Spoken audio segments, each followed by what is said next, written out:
This program features live coverage of an African safari and may include animal kills and carcasses. Viewer discretion is advised.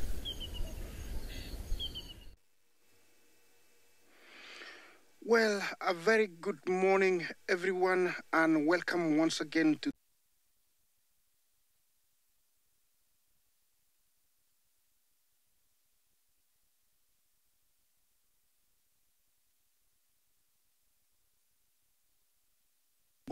I hope you have had a very good night. It's good to have you this morning on our morning show. I'm joined by my fellow colleagues down in Greater Kruger in Juma, and we are ready to take you on this morning's game drive. Welcome. Yes, I'm already here at the Hyena Village, and so far everything has been very, very calm. No politics, no fighting each other, as you can tell here. I think what is happening there? Okay, looks like a few youngsters were checking on one of the babysitters. It is around 17 degrees Celsius in weather-wise, and about 68 Fahrenheit over here, which is rather quite cool. But hyenas over here don't mind that, and you can tell they are much more active. I must say, I appreciate their behavior much more than lions and leopard, who usually just lie around. Yes, there was a comment. You say you love it. Yeah, thank you very much. It's really super cool. It's a nice way to start the morning. And you can tell here there's quite different ages. There's some youngsters to the left. There is some older ones, at the back. There's one babysitter, the big female, in front. This is the Olololo clan. And I haven't visited them for about 10 days, so it's really nice to see them. They're all spread out long distances, quite far away. Remember, it's still quite dark here, and we're using our infrared camera, which is quite nice because we don't interfere at all with these creatures' behavior.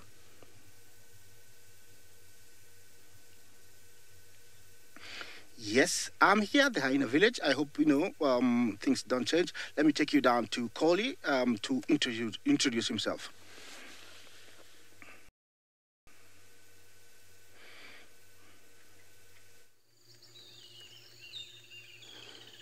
Good morning, beautiful people. Welcome to SafariLive, Sunrise Safari. This is Ollie, and joining us behind the camera is Uncle James.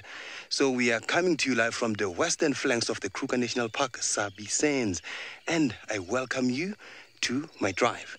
So for any questions or comments, please type #SafariLive on your Twitter account or YouTube chat stream. So my plan for today is to look for Tingana, keep up with him, because he was last seen on the southeast of the reserve on this road called Philemon's Cut Line. So it's not far away from here. This is Philemon's Dip, where we're at right now. And then we're going to get a junction, which is called Philemon's Cut Line. So I'll be using my spotlight because it's still dark, and that's why the picture's still black and white. We are on IR.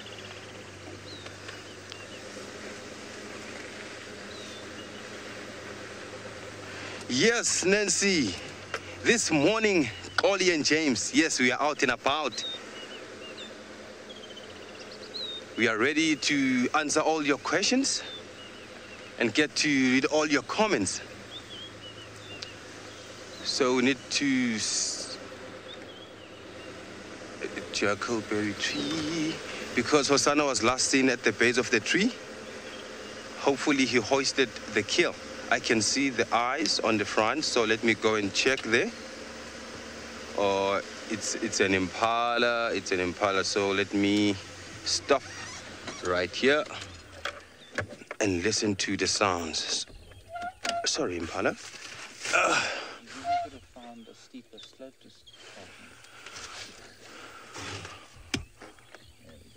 Yes, here, there's impala there. So looking at this impala, it's so relaxed, and I can't hear any sawing or any crushing of the bones, because Tingana's kill, half of it was stolen. He managed to get a piece of his kill. So he might be around here, so that's why I have to listen. And I'll be waiting for the light to come out so the birds will be able to spot Hosanna and give me the warning calls. Tingana, I mean, so I'm sorry. The thing Hosanna name is in my head because I missed the boy. Hopefully he's not far from the reserve. He'll be back soon. That's what I'm praying every day. Hello, Impala. Didn't you see Tingana this side? Let's... Can you hear that?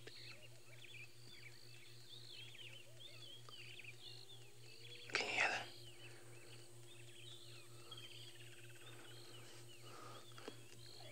I can hear the hyena whooping on the eastern side of the reserve. Hopefully they will show me, or they'll come this side and show me where Tingana is. So I'm not alone in this morning drive here in Djuma. Let's go to Ellie. She wants to say good morning.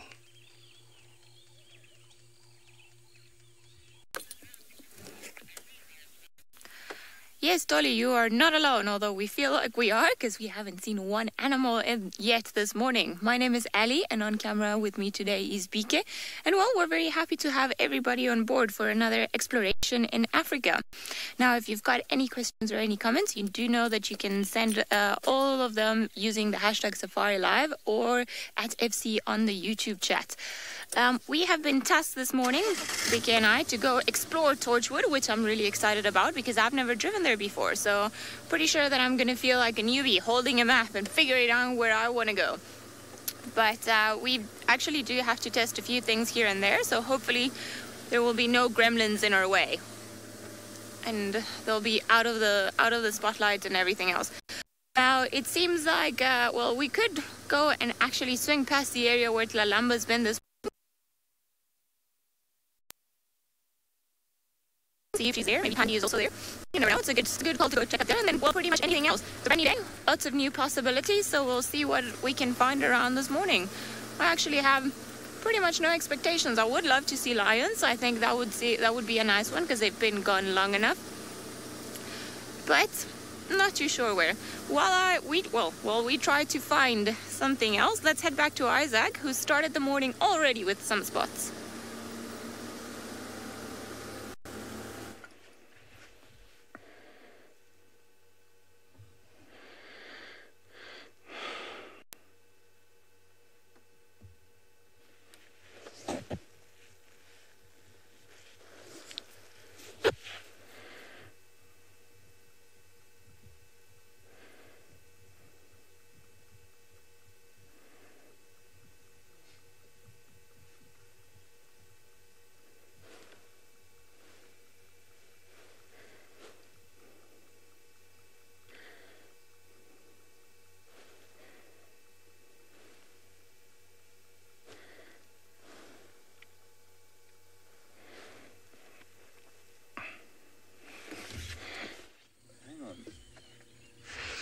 Sorry about the gremlins there in the Mara.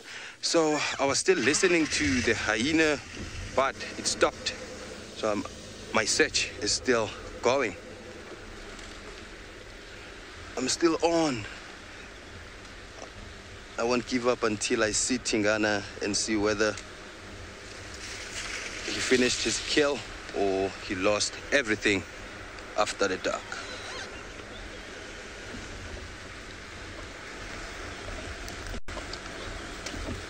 So we have to check properly here the tall trees because I think that kill was big enough for him to hoist it.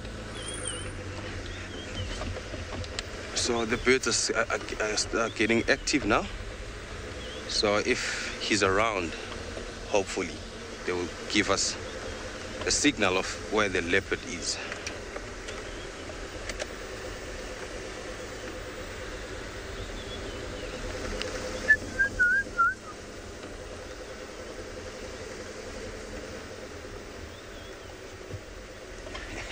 Sarah needs to see some ellies. I think I'll see them, and I promise I'll show you elephants if I see them. I promise. Only if I'm lucky, then I'll show you elephants. So we're checking around the bushes here. And the bush is thick.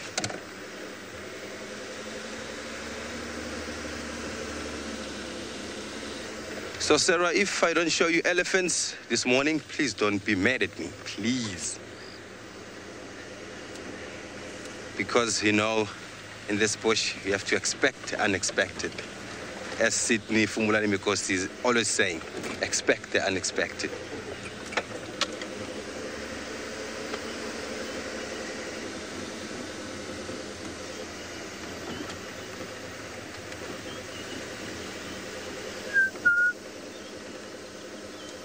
So I'm in the middle of this block here. I need to stop and listen again because I can't see any tracks, only a hyena track.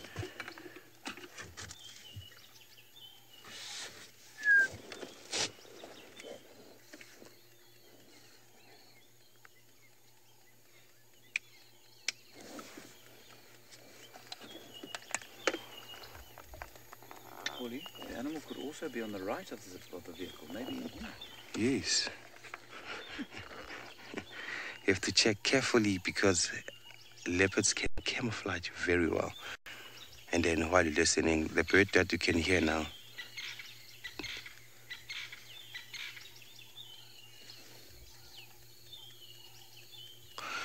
Donald wants to know who took Hosanna's kill. Tingana's kill. Oh, Hosanna, why you are always in my mind? Oh, who took Tingana's kill? Donald wants to know that. Half of Tingana's kill was stolen by the hyenas. You know, the hyenas are one of the animals that they always in a leopard's kill. So they will try by all means to steal something, a bone, a skin, or a fur, or a hoof, or a horn, just to eat something. So hyenas took half of Tingana's kill. There's nothing here. I will drive forward because you can hear the francolins, and the francolins are the good indicator if they see a leopard or any threat. They will alarm, have this high-pitched call.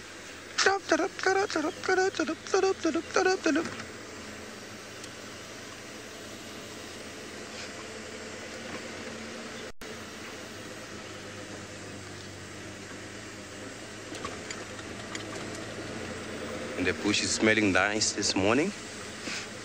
Natural smell.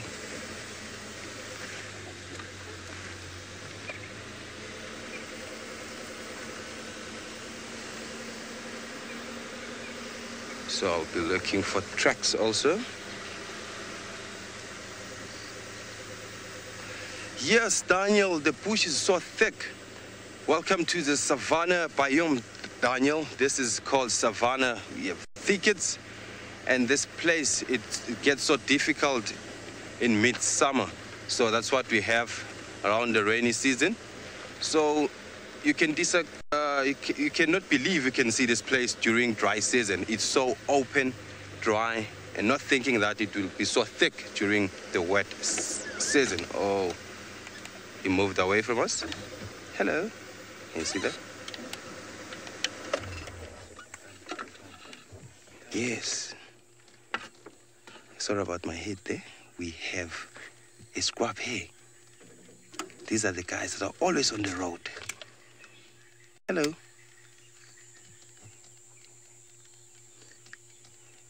This is Matt.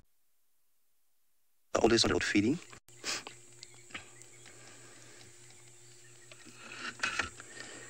So these guys are hunted by most of the predators in the reserve. And they're always on the road. That's why we have to switch off the light when we see them on the road. So let me search for Tingana. But I'm not lucky. Let me drive forward at least we're getting some light. But I still need to rely from my spotlight because my eyes are not well enough to see. Because you can see you have partly cloudy.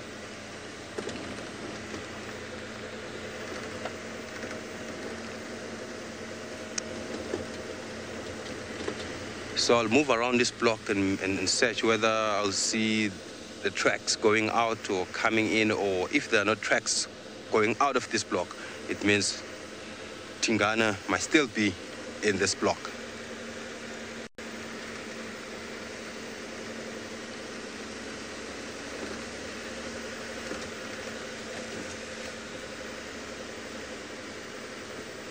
And I've seen Tingana yesterday, but while I was watching.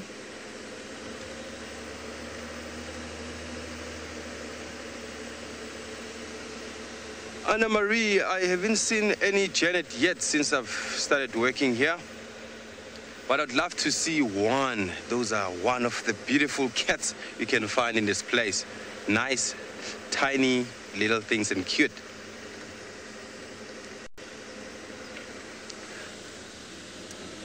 And I love their spot patterns, so good looking. So Tingana had some few injuries. I think he had a conflict with another male. I think he had a conflict with Hosanna, maybe, or maybe he was mating and then the female smashed his face, or maybe a hyena. They were in a conflict with the hyena. I really don't know. But to see him yesterday, it was so heartwarming.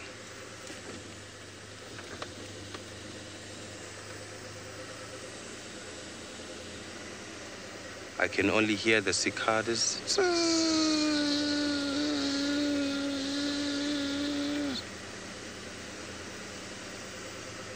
Making a high-pitched sound. Let me check. I think this is something there, Uncle James. I think it's a hyena.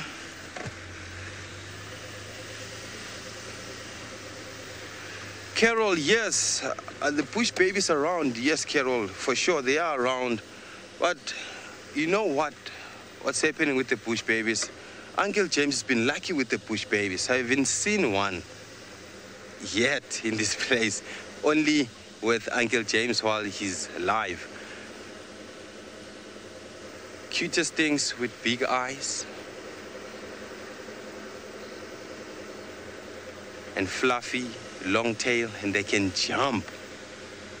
I can't see any birds, nothing, no antelopes, no tracks on the ground, nothing. Be patient, people. Be patient, my beautiful people. Be patient. We'll find this cat. We will dig everywhere to find Tingana.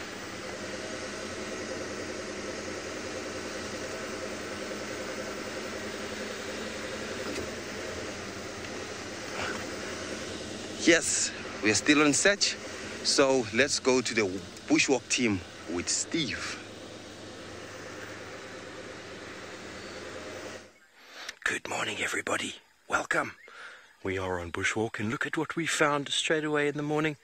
How awesome is that? We've got an elephant bull on quarantine, busy enjoying his morning breakfast of marula fruit. My name is Steve. I'm joined by Sebastian Rombi on bushwalk. Please send through your questions and comments. We'd love to hear from you. I believe Donald would like to have seen elephants this morning. You're asking Holly earlier. There we go. There's our first elephant for you. Straight out of camp. And we get him. The light is just suitable now for walking. You probably noticed Holly and Ali had infrared on. It's been very, very dark. It's getting darker and darker as obviously the longest day of the year passed towards the end of January. So it's going to get darker and darker still. We'll be changing times in the next week or so. About half an hour. It's pretty much standard out here. Gives us another half an hour of sleep But anyway, this elephant bull is not sleeping. He is enjoying all of these fruits. As all these impala are running over here for some reason. I don't know why. Good morning, Rosemary. Your favorite animal? Indeed, it is one of the most special creatures, especially out here in the African wilderness. It's lovely to spend time with these giants on foot. Bulls are generally quite relaxed, this time of year, especially with plenty of food being available, lots of marulas around. Generally quite relaxed, so you can generally get quite close. Well, not too close, but to sort of a respectable distance. Give them space. Generally okay, they're not going to cause too much trouble. And I absolutely love spending time with elephant bulls on foot. I've got many encounters on foot with them, and up in the north of the Kruger National Park there is a fever tree forest with giant fever trees, and I have got some of the most amazing photographs and experiences of myself in that giant mythical forest with these gentle giants. You can see his tail is moving. He's quite sort of relaxed. Mary, am I scared? No, Mary, I'm not scared. We've got Rexon on foot, obviously, to protect us, but I've done this hundreds of times, and spending time on foot with big giants like this is kind of what we do. He's not showing any negative behavior. I'm giving him lots and lots of space. We're probably about 45 meters from him now. He's feeding. He probably doesn't even know we're here. I'm not speaking very loudly, keeping very, very low, and there's lots of space for him to move off. So indeed, it is one of those feelings when many guests I've had in the past have seen elephant on foot, and it does something for your soul. It makes you realize you're in the moment, makes you realize you're right here. There's nowhere else to be but within your breathing, within the moment. And that is one of the most incredible experiences for getting grounded and getting in touch with yourself. It's being on foot with these gentle giants. And, it's not about being scared. Obviously, there's always fear when you're out here. Fear controls you. Fear prevents you from doing anything stupid. So don't ever come out here and think you are stronger, bigger, or sort of more courageous than any of these animals. Keep a little bit of fear inside of yourself, of course, but don't let that overwhelm you. And it will keep you in check. It's very special to be out. And the other day, before I went on leave, my last walk, I think it was with you as well, Seb. It was. And we were just over here, and we found lions on foot straight away in the opening shot. Which was one of the coolest things to start your bushwalk in the morning. With a big giant like that, or a pride of lions, what can you do? Well, talking about lions, it seems like Isaac has managed to sort out his communication issues up in the Mara, and he's found some lions.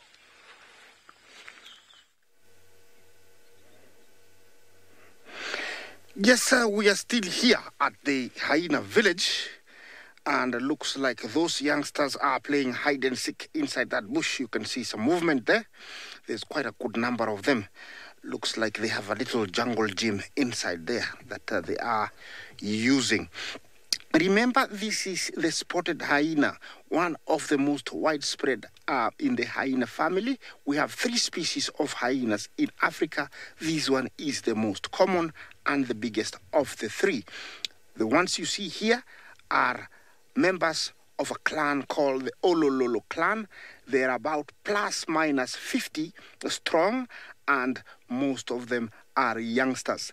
I have never found all of them together. Usually there is a few babysitters every time I come, and plenty or lots of cubs around. So it will be interesting one day to come over and find all the family here, all the clan. Remember, it's still quite dark here. We're using infrared. This is SafariLive. You can chat to me, ask me questions on #SafariLive, or you can watch me on YouTube, a live stream. Here I have some hyenas. You can tell they are going around that bush. They're really loving it. I don't know what's inside there.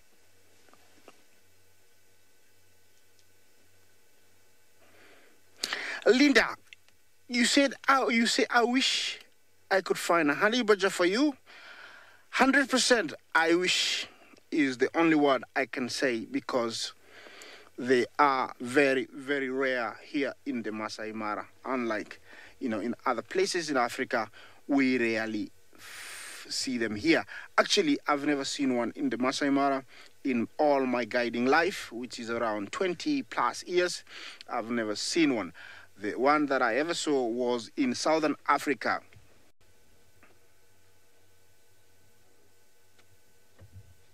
James, you asked me how many cubs are in total in this den. I counted about 18 last week, so there could be a plus minus. And when I say 18, it's the age was from the around 6 months all the way to 2 months. So I counted 18, which means it's quite a big den. It's always very hard to count them because I cannot go there and like line them up and count them, 1, 2, 3. All of you come here, let me count you. I cannot say. So I can only guess there are plus minus 18, which is rather quite a big clan and a very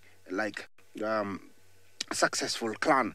And where they are, it means there is plenty of food and no competition. And most of the females here are breeding. Yeah.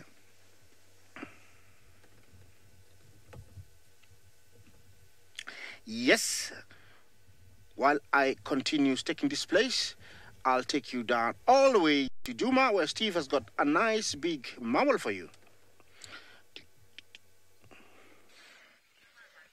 Thank you, Isaac. Well, I hope at some point you do get to see your honey badgers up there, but I'm not surprised you haven't seen them before. The grass is this tall. Oh, we got a little bit closer to the elephant bull, but he seems to have eaten all of the marulas that were on the floor underneath that tree. And now he's moving off to the next one. So that is the way it goes. We heard some more elephants just off on the other side there.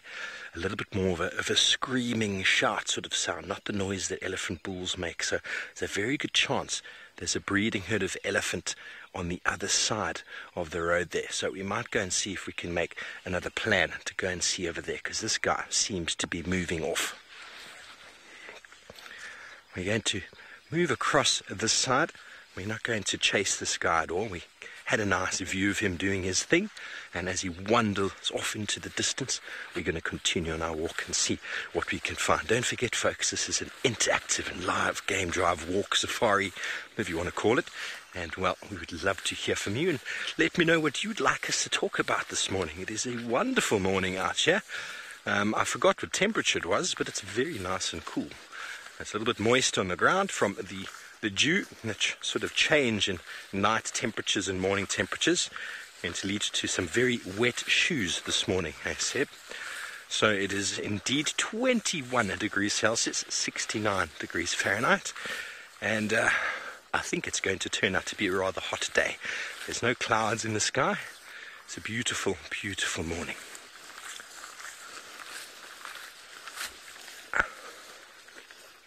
Hello, Steve. Sorry, Steve, but I've got a thorn in my shoe. There's a problem out in quarantine sometime, is you get thorns in the shoe. Oh, there it is. There we go. Little devil thorn. Have a look at that. It's one of our sort of annual sort of forbs. Call it devil thorn because you see those thorns on there. They look like a devil's head. Not that I've ever seen a devil before. But these will stay in very, very dry conditions, and then they'll, in the next rainy season, will grow again, covering the ground with a beautiful, beautiful ground cover on a lovely yellow flower. Steve, you want to know if rhinos are dangerous elephants? Well, not really. Rhinos are pretty docile animals. In fact, elephants are more dangerous towards a rhino. And in the Pilansberg Game Reserve, which is north of Johannesburg by a couple of hours, they introduced some Kruger orphaned elephants many years ago, I think in the 90s, if I'm not mistaken. And there, those young elephant bulls didn't have any older elephants to look after them. So these young elephants, orphaned elephants that were moved there from the Kruger, grew up with no adult supervision, just like any normal human being. They got to 18, 19 years old and they just went completely mad because they had no one keeping them in check. Can you imagine a band of 16-year-old boys with no adults running around? Definitely going to cause trouble. But they introduced an elephant bull, big dominant elephant bull from the Kruger, and it just sorts things out. But those elephants before that were actually killing rhino. just a very interesting one. Anyway, as we continue on, see if we can find these other elephant on the other side of the plain there. Go visit Polly, who's still in the search for Tingana.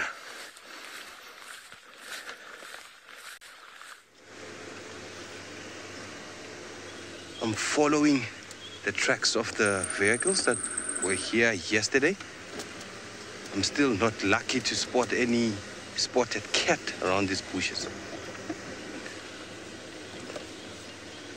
So, and the place is so thick.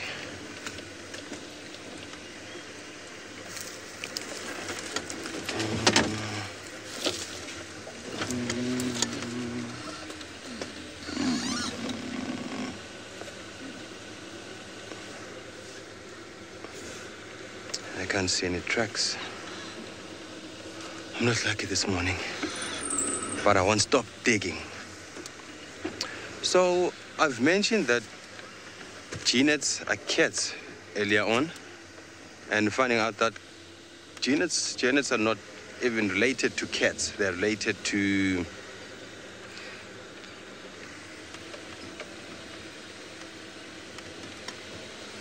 I thought there was a track there. Genets, they have their own, they fall from, they in their own group.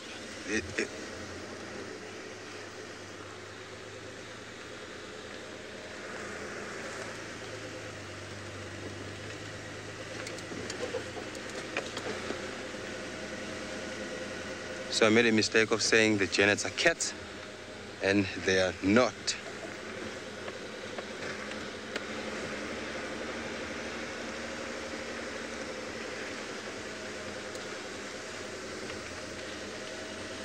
So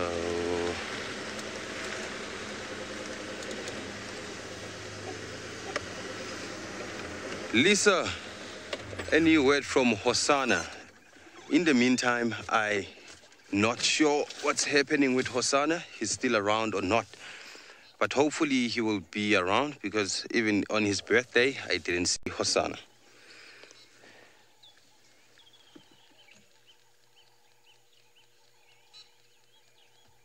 I'm listening for maybe I can hear any movement in the bushes, any alarm call. Ta, ta, ta.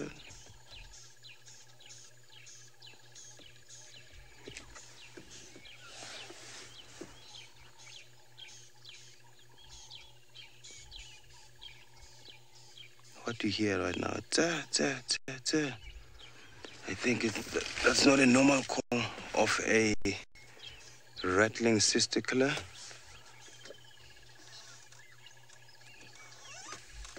I think I'll need to go and check on this block. I'll go and check in this block. Maybe I'll see something interesting.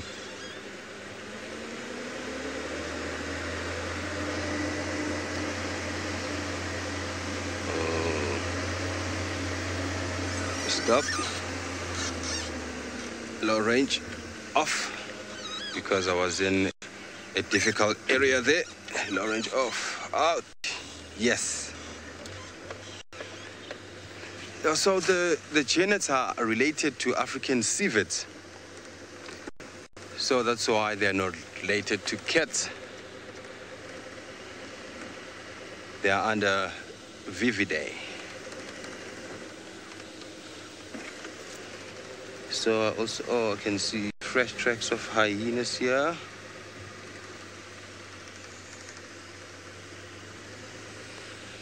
New viewer, welcome to Safari Live. And your name is Ben. Who is Hosanna? Hosanna is a young spotted cat, which is a leopard who just turned 3 years. Sorry about that. And then he's a son to Tingana, the leopard we are looking for right now. We are searching for his father, Tingana. So he has a sister who's called Thandi. And Thandi has a young female cub, which is called Kalamba.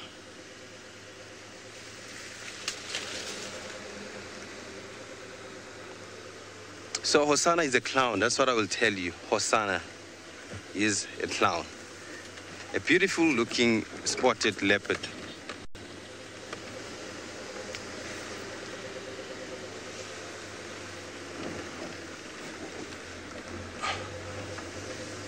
This looks promising because I can see the fresh tracks of the hyena.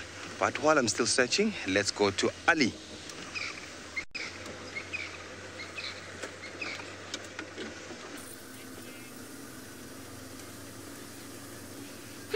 My goodness, it's been quite a fight with the gremlins on our side, but it seems like we've managed to fight them all off, and now we are all fine and well. Oh, right in front of us, on the road, there's a beautiful red-billed hornbill. I think it's just looking for the breakfast, looking to catch something, perhaps some termites, some ants that might be active now that it's still a little bit cooler. The sun hasn't fully come out, so there's lots of opportunities to find little things, little insects that might take advantage of the weather and still move around. Oop. Someone's definitely on the hunt. I must say, they do remind me of chickens a lot when they jump that way. Oh, what you found there? It almost from this angle seemed like it was an ant's nest that it was perhaps trying to have some luck, but I'm not too sure there was actually anything in there. Following the morning antics of a hornbill. What about in there? No? Nothing good. Yep. Gotta give them credit for walking in such a T-Rex manner.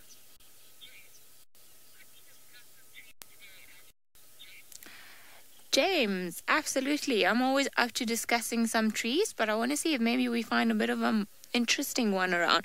We, as I said, ooh, kill. Ah, off you go. Bye-bye, birdie. So, yes, absolutely.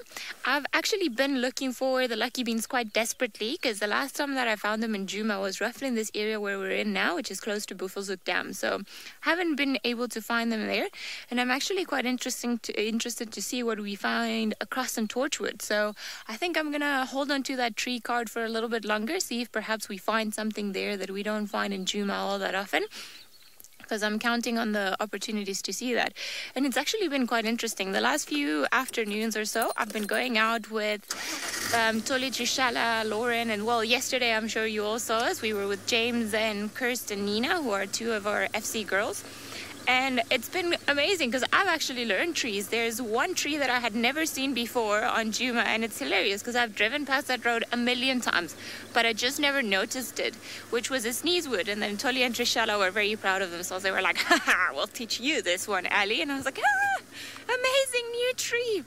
So apparently it's called a sneezewood because it does make you sneeze if you start scraping the bark a little bit. And it's got a very pungent, people say peppery smell. I have realized that compared to James, I have absolutely no sense of smell, and I cannot describe them either. I just find them very strong, some of the smells, and then my nose just blocks off and it's just like, nope, not interested. But I've been like that since I was a child, so I wonder. But yes, and then apparently I also learned that the sneezewood is used as a moth repellent. So you put it into, potentially because of the smell, and I'm not too sure what property or what substance gives it the smell, but it makes it insect repellent. So some people use little chips of the bark and then you put it amongst your clothes or things to prevent moth from nestling in there and then just eating all your things away. But very pretty, very like funny looking like leaves, very like, I don't know how to describe them, like undulating but not really. It was interesting now. And then James was laughing when I told him that I hadn't seen that tree, because he said that, you know, he's only seen it here, and there is apparently another one that I've never heard of that they found recently on the drive that I would like to go and have a look, but I don't know what it looks like. I cannot remember the name and I don't know where it is. So it's a mystery tree. It is somewhere around here, but I am hoping that as we eventually get into Torchwood, well, first that we won't have any gremlins, but second maybe that we'll get some nice fig trees. I do miss the sycamore figs. And then, oh, by the way, bad news for the fig trees of the world. That actually reminds me, apparently yesterday the southern part of the Sabi Sand had enormous quantities of rain. We're talking about maybe 135 to 150 milliliters of rain, which is a lot of water there by the Sabi River. So It seems like that my most favorite tree in the entire planet, the sycamore fig of Kirkman's Camp, apparently it was damaged. Now, I don't know when they say damage, if it was washed away because the sand river then came down. I don't know if maybe the roots couldn't get a hold of the soil, of the sandy soil anymore. I'm not too sure what happened, so I'm eagerly waiting for someone to let me know what happened to that tree, because it's a gorgeous tree. It's just so old and so big. So figs would be very nice. We don't have too many of them around here. Sammy James, I also love fig trees. They're pretty and they have a very interesting relationship with the wasps. Tiny, tiny little microscopic wasps that are actually the ones that pollinate the fruit, because the flower is almost like an inward flower, so all of the organs are enclosed inside of the flower, and it just takes those tiny little wasps to come in and pollinate from one to the next, and that's how the fruit is produced. Nothing here. I don't think there's too much around here. No tracks for Tlalamba. We're gonna carry on our search, see what else we can find. Hopefully some tracks, but in the meantime, seems like Steve's got a big animal. Thanks, Ellie. I'm gonna try everything we can not to sneeze right now. We've managed to catch up with that breeding herd of elephants. We were right behind them, and they just disappeared into the thickets here. Not ideal to go pushing them. This is quite dense vegetation. There's some gaps we could probably sneak through, but the herd seemed as if just as we found them, the female lifted her head and her tail started getting very stiff like this. So it's a good indication that they're very aware of our presence and there's no need to push that button. Obviously, we've identified behind us on the other side there's a termite mound, there's elevation. If we need to escape, that's where we go. But we're just assessing how these animals are moving. But it seems as if they've disappeared into the thickets, so it's not worth following up, because you don't want to be pushing elephants. But we will be getting hold of Holly on the radio, letting him know, because we can see his car down there. They can come around and just follow up on those ellies, because, you know, ideally, elephant on foot. Visual that Seb is showing you now, sometimes that's all that you're ever going to see. And that is fine, and that is special. Being on foot with giants like elephants, lions, leopards, you're not expecting to get very good photographs. It's not the way, it's just the feeling of knowing that you've got nothing around you. I just swallowed a bug. Sorry.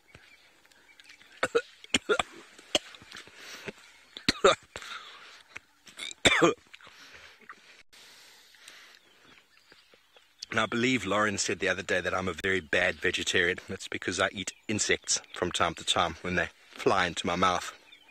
That was fantastic. I lost my train of thought, Seb. Anyway, I'm alive. Don't worry, everybody, I'm alive. Okay, well, we're going to continue on down here, see if we can get maybe another gap, see if we can see them, but we're not going to push them into the distance here. Jet Set Gypsy, I will most certainly show you a marula. There are plenty of them around. The elephants seem to be sort of just moving from marula tree to marula tree this time of year. We found a big steaming pile of elephant dung just now with the fruits still inside. The elephants completely, they just eat the whole thing, the outer skin, the fruit, everything, and it goes, and it generally comes out pretty much well, left alone, apart from all the juice being sucked out of it. But we will indeed find you some. We're just moving along here, seeing if we can spot them again off in the left here. But as I said, we're not going to push them. It's not ideal to be pushing elephants. If they come towards you and you get a nice elevated spot, that's perfect. Or if you can view them from a distance in the open, that's ideal. Elephants generally feel a little bit more comfortable and relaxed when they're in thick bush like that, so they feel a bit more relaxed, easy to approach, or easy for them to approach you. But as I said, as soon as we saw that female, her tail started going all sort of stiff like this. She lifted her head and the whole herd moved deep into the thickets. So that's probably going to be our last sort of view of them. But we'll get Holly in and maybe we can see exactly who they are, because on the car, that's where you get your photographs. But anyway, while we move around and try and avoid getting too close to these elephants, let's go back up to Isaac and Amar, who's bumbling around.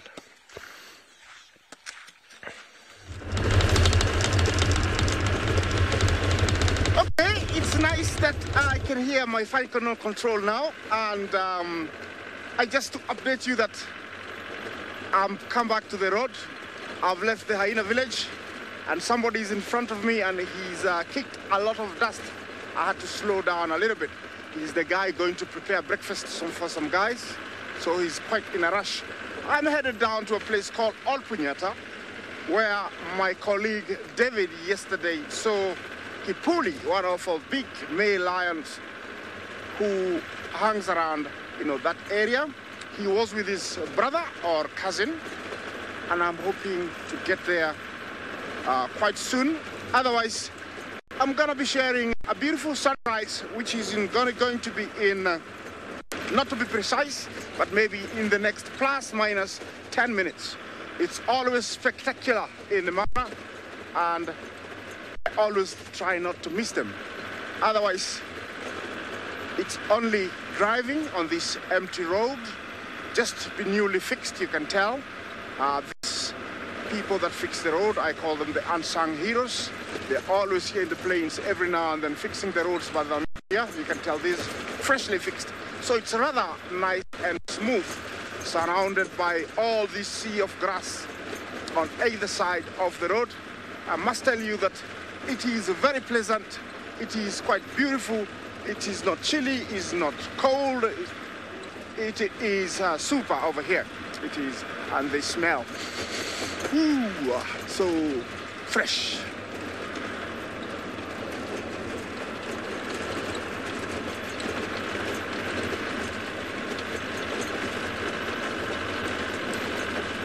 Birdie, I heard something about the Olololo clan. I don't know if I should tell you all about it, but could you repeat the question once again, please?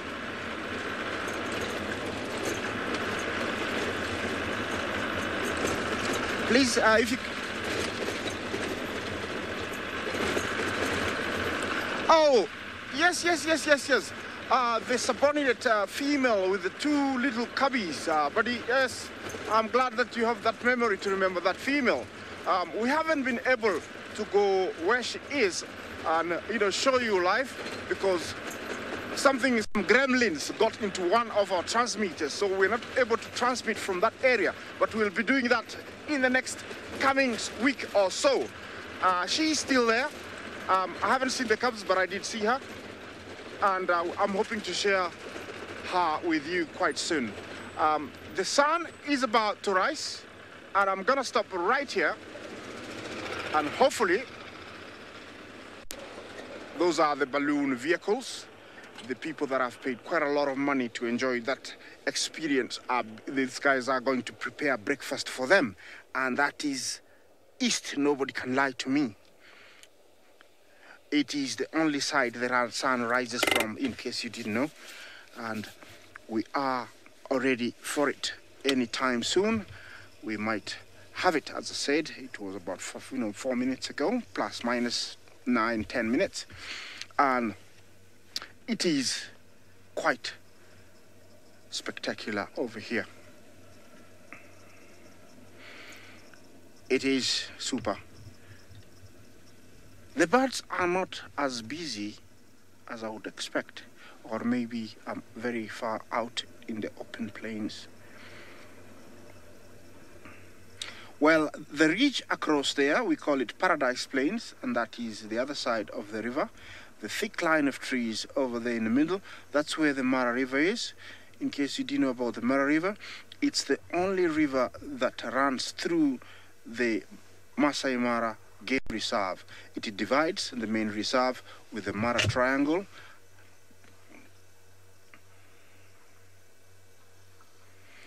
Lynn, you say this is beautiful.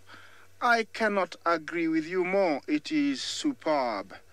And in the next few minutes, you're going to witness another start to a great morning.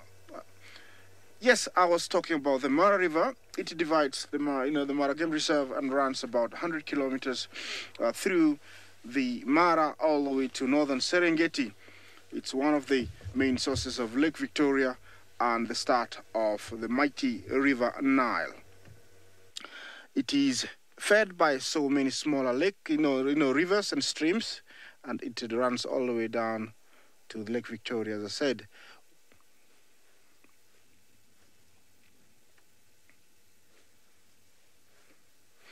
Yes, while I wait for the sun to come, I'll link you down to Ellie, who's got a spider for you guys. Creepy.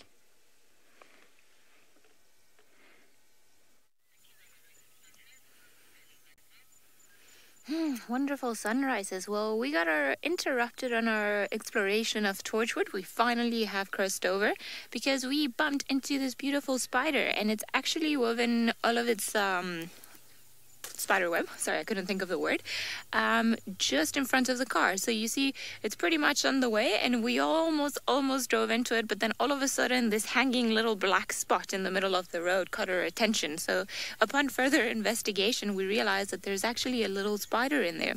My guess is that this is a bark spider, just because, as you can see, it's very well camouflaged. Imagine this against the bark of a tree. It would be very hard to tell it apart. So that is part of their survival skills. And they don't always hang out in the middle of the road like this. Often they'll make their web overnight. They'll start spinning one thread of silk, and then they will almost like let it loose into the wind, and then it'll attach himself to, or the web, the silk, it will attach itself to another branch of a tree or something else, and then it'll start weaving everything in between. Michelle, you're saying that you would freak. Well, I think it's actually very cool to be able to see this. I mean, it's just hanging in the middle of the road, and I think it's quite something for these spiders just to let their silk go somewhere else, gets attached, and then all of a sudden you're in the middle of it, and it's like, okay, woohoo! I'm just going to start putting everything in between. And exactly where this little spider is, it seems like something was caught in there earlier on, because it's just on top of what looks like a little bowl. You see, I think it's actually feeding off of it. So something must have been caught in it, and then it was wrapped around the silk for later consumption. And I think this is what the spider is doing. So when we first arrived, because obviously we stopped very close to it because we hadn't seen it, then it went all the way back into the branches of the tree, and then it came all the way back down, perhaps to try and consume some of its food. Perhaps it realized that we're not really here as a danger, so it relaxed, and then it came all the way back down. So we're obviously, when we decide to move, we're not going to go straight ahead. Lauren, that is an interesting question. No, I haven't actually seen not even one golden orb web or garden orb web spiders. We were commenting yesterday that it seems like even the birds are quite scarce this year. We haven't seen too many spiders, not too many scorpions, not too many birds. And part of the reason, or we can theorize that part of it could be due to the amount of rain that we've had this year, or, you know, the amount of rain that we've had in the last 3 years or so. So 2016 was a very hot, that summer, 2015, 2016, very hot, very dry summer, so we didn't get as much rain. 2017 was a little bit better. 2018 was a little bit better, but still very dry. And this year, although in the last few weeks it's rained a lot, it seems like the northern Sabi Sand is definitely not getting as much rain as the southern part of the bush. So could be that because it hasn't rained a lot up here, then we're seeing less than perhaps they would be seeing in some other areas. We're gonna... Okay, little spider, I think you deserve your rest. We're going to go around, try to figure a different way where we're not going to get in the way of this humongous web. But while we do that, let's head back to the beautiful sunrise in the Mara with Isaac. That is sunrise. It has risen, and it's official. It's bright new day. Just gonna sit here for maybe 50 seconds or so for you to enjoy this lovely sunrise.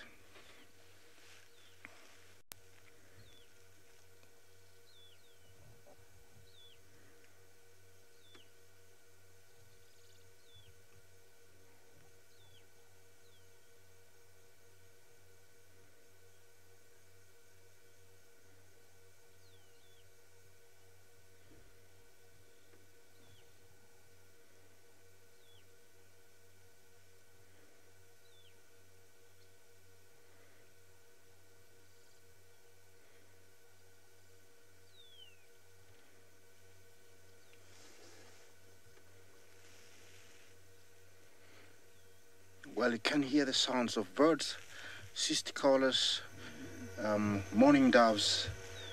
Everybody is alive, kicking and happy.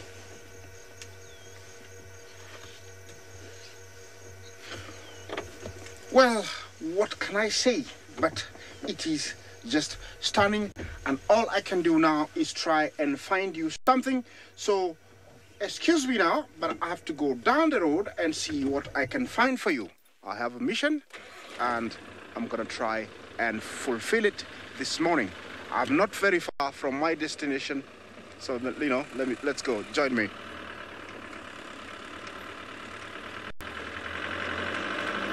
Ravinda, you say any chance of any rhino? Well, it's still very early, good time for rhino. I won't cross it. Chances are there. I hope you know you've woken up with your luck. Send me some vibes and I'll try and show you one. We have quite a good number of them. We rarely see them because they're very secretive animals, but this is the kind of morning they prefer. Very quiet, very, you know, secluded areas like here. We will find them. And we do have, I wouldn't say a good number. We do have a few. And you never know, Ravinda, we might get to see one.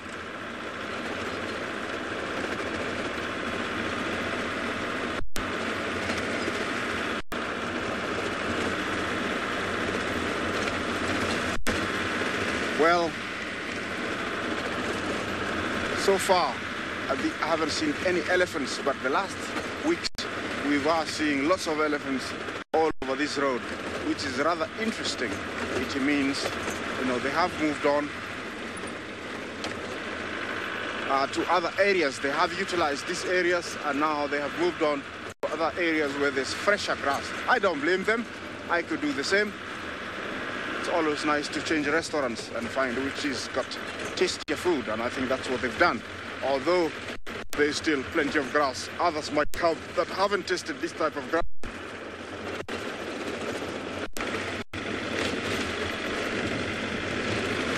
Okay, while I struggle looking for something, let me take you down to Steve, my colleague in Juma.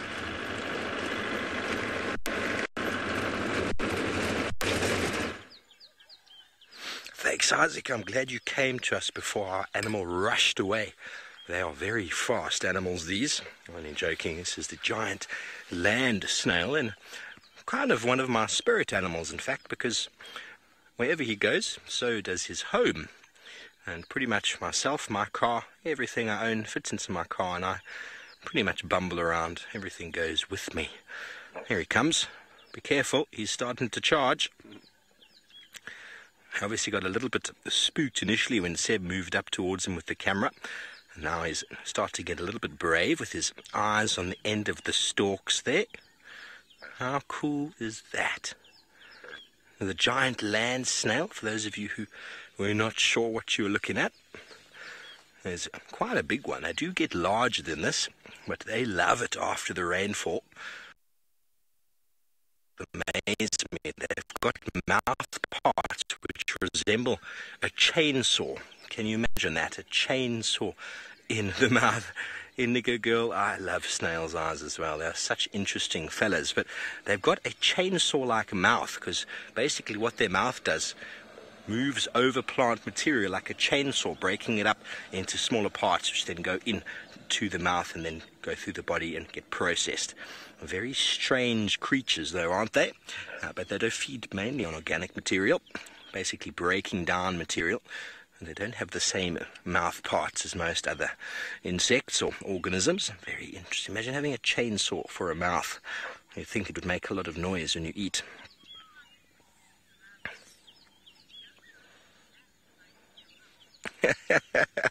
Maverick, I've already had an insect in my mouth. Hopefully no bats will be flying in there this morning. The snail is looking at himself in the reflection of the lens. What do you think, Seb? He's going, ooh, who's that pretty lady? Pretty boy, should I say. They are hermaphrodites. So he's seeing himself or seeing another female, another male. Not quite sure. What's going on in your mind? Child of the universe, snails and tortoises are eaten, but it's the number with which they are around in the landscape that keeps them going. There's plenty of them around. I mean, we only really find the ones that are out in the open and sort of exposed, but most of them move very slowly, and as soon as they're threatened, they just squish themselves back into their little protective housing, which over many millennia has evolved to be quite successful in protecting them against a number of organisms that are trying to kill them and eat them. And obviously we've seen of late that it doesn't always work, especially with honey badgers around and ground hornbills around, but it's all the luck of the draw, really. We also wonder, how do the impala all survive? And they seem to, through their reproductive success and their adaptations for escaping predation. Although we're constantly finding dead impala, the numbers still grow. That's the way it kind of works. The populations of organisms, if you've got too many predators to prey animals, obviously there'll be a strange sort of situation in the population. You always have more prey items than you have predators. It's just the way the system works. If it was in reverse, it would crash, the predators would crash, and then everything would once again sort itself out. But in natural systems, there's always plenty of food and then plenty of animals to eat them, but never more than the prey animals themselves. It's the same as the vegetation. There's plenty of vegetation, but never more animals than vegetation. And then never more predators than prey animals. It's kind of the way the system works. It works in a trophic sort of hierarchy, where the more numerous at the bottom of the pyramid and the most or the least numerous at the top. Okay, well, as we try and catch up with our very fast moving chainsaw-mouthed snail, let's go back over to Holly for an update.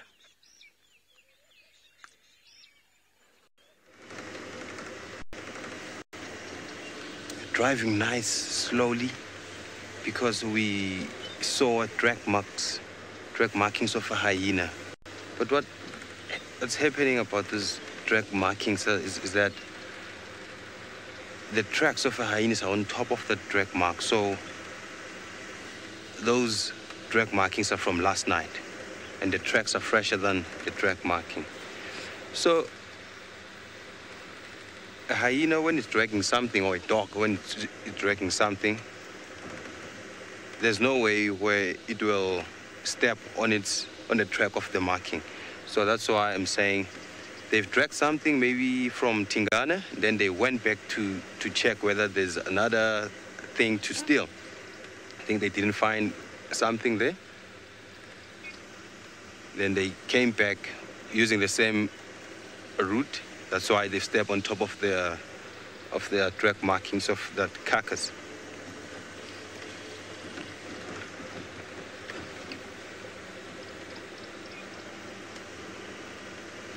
And that's telling me that, remember, a hyena that takes a carcass to its den, it's whether a matriarch or high-ranking. So I think Koki might be around. Who knows? Maybe he's back in Djuma. So that one needs Jamie's attention.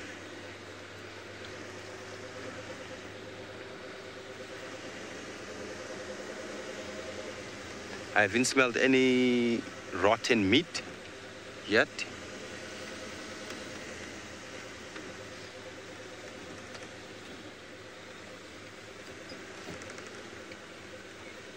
Hopefully the boy is around.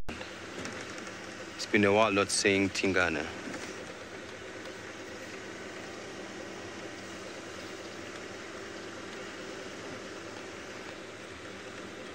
Romit, I don't know if I get your name right there. The road less traveled. Must be so peaceful. Yes.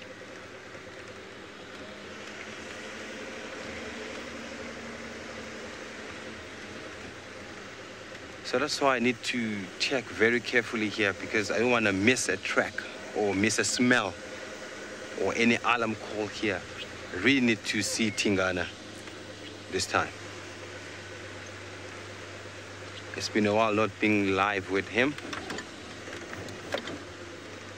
And I wonder how big is his dewlap, because I only saw his dewlap on the screens. So I want to see it live and see how big his dewlap is right now. Because last time I seen him, he had this massive dewlap.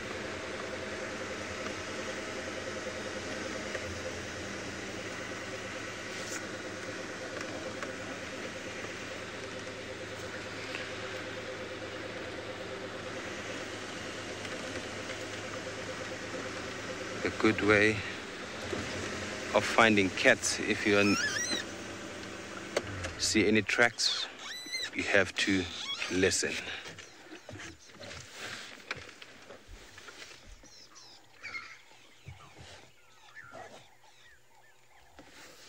And the birds are calling left, right, center, and then you have the beautiful sunrise there.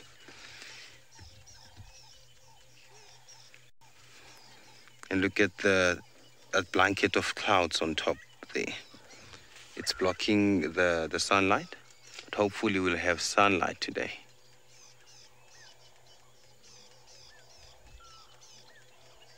Cape turtle doves, left, right, center, and also a rattling cisticola.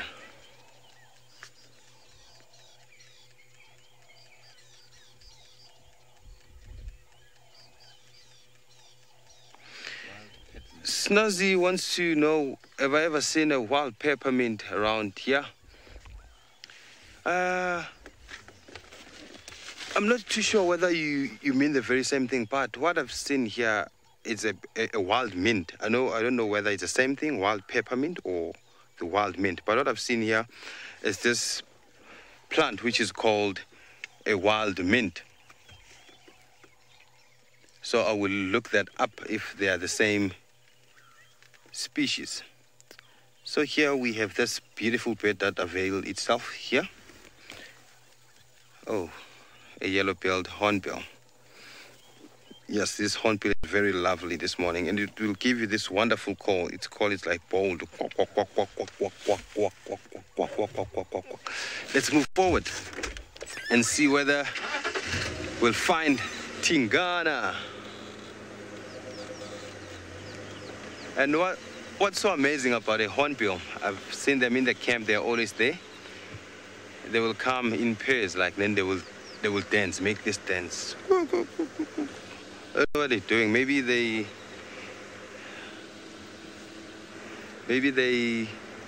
happy to see one another. Be like,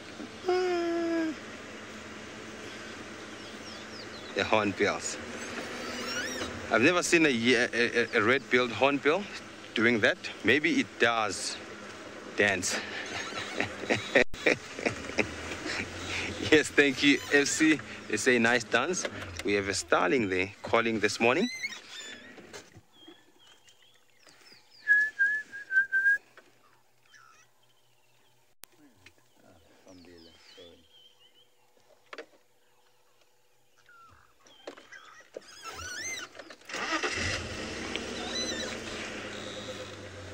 Ah, that bird is gone. That bird is gone. I've heard there's a question from Nana, but I didn't get it clearly. Would you repeat that, please?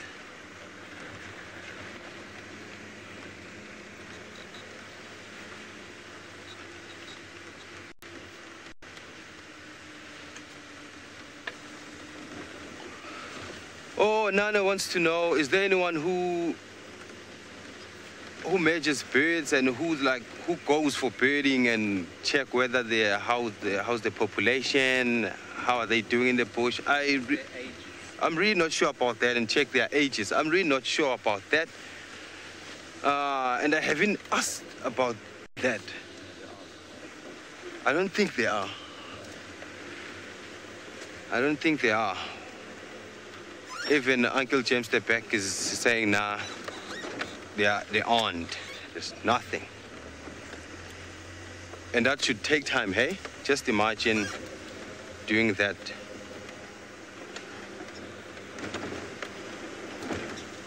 And we have a lot of birds in the sands.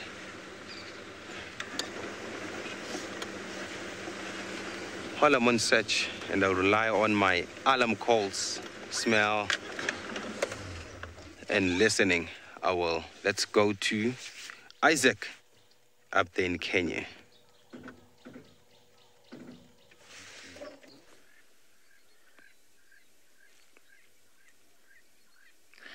Well, you might not see it, but that is a lion. A lion. And it's walking in the long grass. So that's how high the grass is. We just found the Owino Pride. And that's one of the young males who has forced himself into the pride. There are 3 females. Originally there were. And now that guy has forced himself into that pride. And here he is. He has been following them until they accepted him. And the rest are not very far.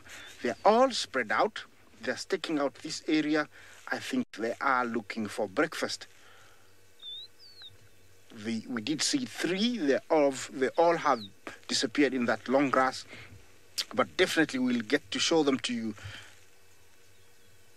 Not very far off. There's somewhere up there. We cannot locate all of them in the camera.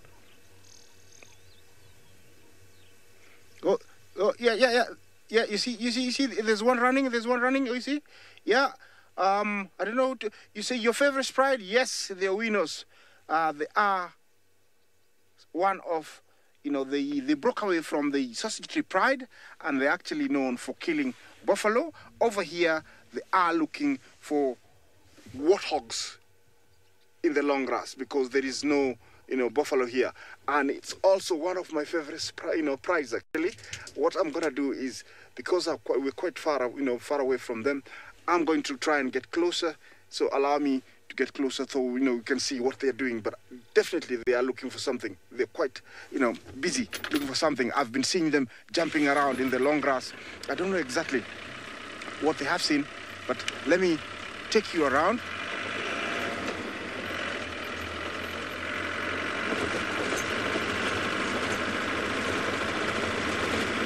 Zephyr, you say perhaps there's a warthog?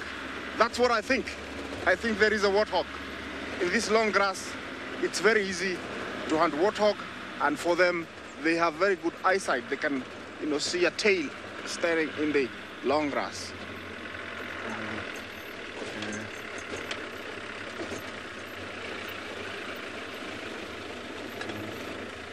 Yeah, we can see one over there. Sorry, excuse us. Excuse. We're just gonna get up. Yeah, we can see one to the right over there. Yeah, there she is. I can see her. Maybe Archie will point where she is. Yes, she is. You see, there now. There 1, 2. We see 2 of them.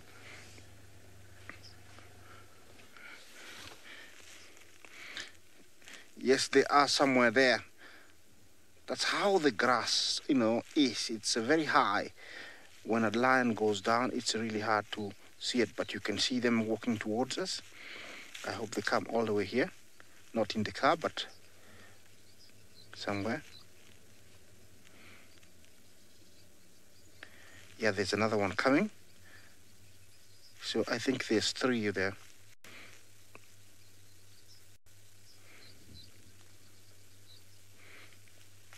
Birdie, you ask about the composition of the Owino Pride. It is 2 males and 2 original males and 3 females, and now we have a younger male, so it is around 6 of them. That is the total number of the Owinos. I don't know what's happening there, but definitely that male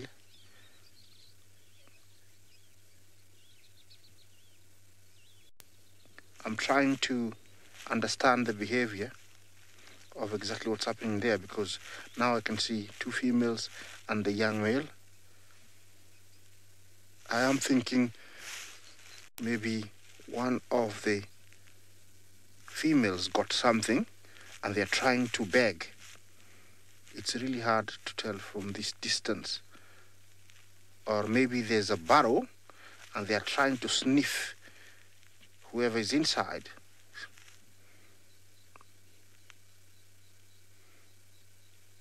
Crescent, you say maybe they got the pig. I didn't understand the last bit. But yes, looks like there is something going on there. It's sometimes really hard to read everything when you can see the whole. Maybe they got the kill. Maybe. And it's too small because they are not going, all of them, for it. Maybe. I'm not 100% sure. But I'm still trying to understand. If they don't leave that area, I will have to drive there and investigate more. But at the moment, it looks like they're all milling around there. Maybe if they didn't get it, then it means there is a barrow and there is a warthog inside, and they're trying to scare it to come out. I don't know exactly what's happening. This is where you need the drone to send it up in the air. What is happening there? I don't know. Okay, let's wait a little bit more. Maybe I'll tell you. I don't think there's a kill. What I think is there is a warthog in a hole.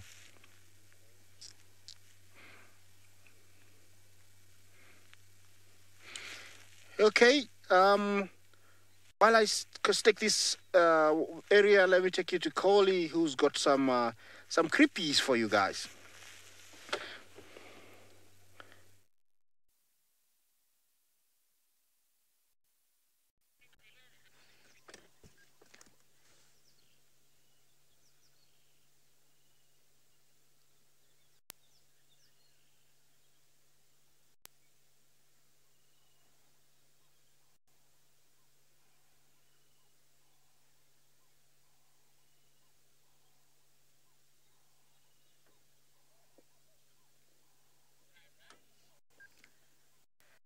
Creepy crawlies they are, I should say, and it was actually quite creepy to find them around on the road. So what we're looking at are ticks. Almost looks like a bit of a tick's nest, and judging by, well, first of all, the coloration of the ticks and where they are, these are rhino ticks, or species of ticks that are often found in rhinos, and then their scientific name, which I cannot remember exactly, has the word rhino on their name or on their species, because they seem to prefer rhino as one of their hosts, especially when they get this big. Now I'm gonna get out of the car and I'm gonna put my hand next to it. Hopefully I won't get any of them on me, especially if there are little ones lurking around, because it's gonna be quite itchy. Just to give a size comparison, so there are so many all around here. So if you look at my thumb, you see, no, you are not coming on this ride, guys. So very, very big. I can count at least 10, 15 of them, all of them around here. And often this is what they'll do. So ticks don't only live, or they require more than one just host of animals for them to survive and then complete their life cycle. So when they're tiny, perhaps they'll hatch in the bushes somewhere, and then they'll attach themselves to a smaller animal, and then they'll gorge themselves, eat a lot of blood, become nice and fat, and then they'll drop from that host, and then they'll wait on the bushes somewhere for a bigger one, and then they'll wait this particular species, and it will wait for the rhinos to come around. And if you see the height from the ground, it's it's about my waist height or so. So they're waiting for an animal that is a little bit bigger. So they're not after smaller creatures like a duiker, perhaps even an impala. This will be too big. They're waiting for the big succulent things to come around and feed, so that they can attach themselves and then feed off of them. Seems like we are being attacked by ticks and gremlins alike, so we're going to send you guys to Tolly and see if he can find any ticks on his elephant.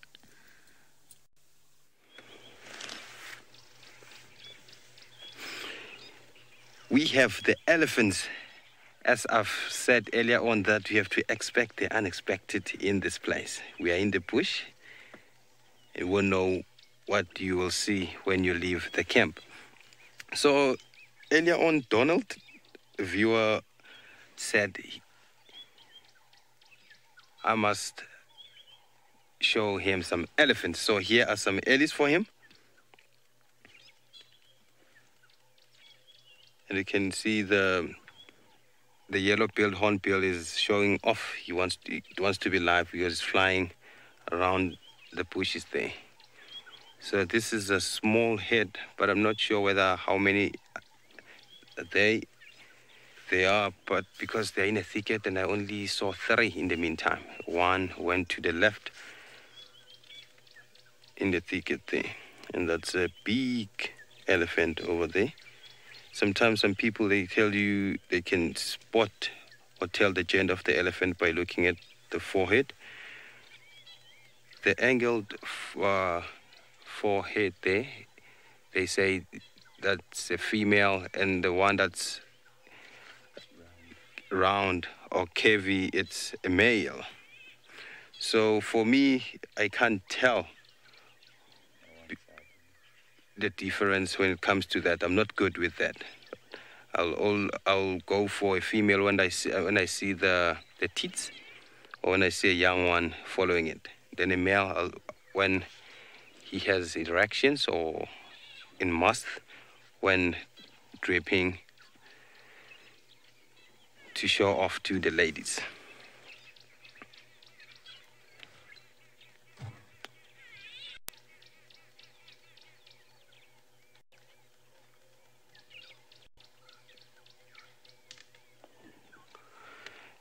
Deborah, is Daryl amongst these head?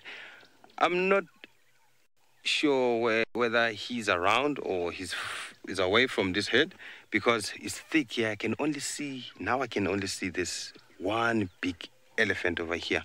And Daryl might be here, because, you know, if Daryl is in must, he goes and look for the females, and the females, you know, are attracted to these males who are in must. So Daryl might be around here. If there's a female who's must, he might be away. And you know, male elephants, they love spending their time alone, not bothering anyone, feeding. And especially we have the marula fruits. They love going to the marula fruits and eat them. So let me go a little bit forward and give you a nice view. Oh, while I'm getting a nice spot here, let's go to Ellie with creepy crawlies.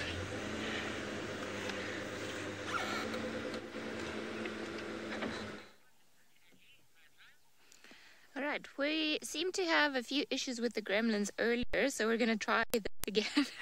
Just because it's very cool to be able to see so many big ticks attached to one of the hands. Now, as I was saying earlier, these ones are namely known as the rhino ticks, or that's the way that we refer to them, and it's because, and unfortunately my memory is failing me today, I believe that they've got the word rhinoceros even on their species, because they seem to prefer, in their last stage of their life, they seem to prefer to attach themselves to the rhinos. So in terms of the tick's life cycle, which is always quite interesting for all of them, there'll be different, well, of course there are different species of ticks, but they have to attach themselves to a number of hosts before they actually finish their life cycle. This means that when they hatch from their eggs, they're going to be smaller than the one that we're looking at here, and then they'll try to attach themselves to their first host, this particular species, and then they'll gorge themselves, be very big, drop from that host, and then wait for the second host, gorge themselves on that host, and then attach themselves onto the third host. And I think what we're looking at here are the ones that are just ready to attach themselves to their final host, which namely tends to be a rhino. Now I'm gonna go out and hopefully you guys will be able to see me again like this, just to get again the size reference of the ticks to my finger. So you see they're actually quite large ticks. Thankfully they're not the tiny little pepper ticks, so you can tell that they've already gone through a few stages of their life cycle. So we've got the males and the females, and I always get this one's wrong, but I believe that this one's over here, because they are a little bit bigger, are the females, and this one's over here a little bit smaller are the males. I hope I didn't get that right, but if you guys have the answer, please correct me using the hashtag SafariLive. And then we've got a bunch of them that have attached themselves here, but there are also some on the stalks that are not as big as this one further down here, and then there's another one here on the grass and another one here. So normally what will happen is the animals will be walking either down the road or through the bushes, and as they walk and they bother or they push down the trees and so on, then that's when the ticks are going to take that opportunity and attach themselves and then carry on, with the free ride while they enjoy the blood of that particular animal. It is a little bit, hard into the face, the type of things that they do, but it's very cool to find them around here. So there's always little things, I would like to say predators, but they're not predators, parasites, waiting to attach themselves onto something else. We're going to carry on. I feel like this is a clear deja vu because I'm going to send you guys back to Toli, who's got a very big animal that I'm sure has got some ticks.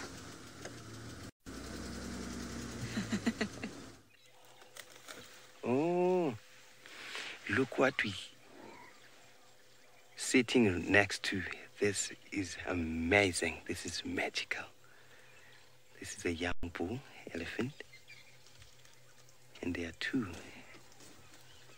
And he was feeding there, and then he decided to come and check up on us. Maybe you will say Happy Valentine's month. But I think he's still young to celebrate such events, because if I can see this elephant, it's about 10 years old. So a 10-year-old boy, not supposed to celebrate Valentine's Day. So they are feeding now. And I'm wondering how are they feeding in this spike thorn, because it's so thorny. Megan, do elephants get ticks? Yes, I think they do get ticks, but not like other animals, because the softer part of their body, it's the ears, and the under part were between the two hind legs. Oh, keep quiet now. Let me just keep quiet. I'll answer that. This guy is just here.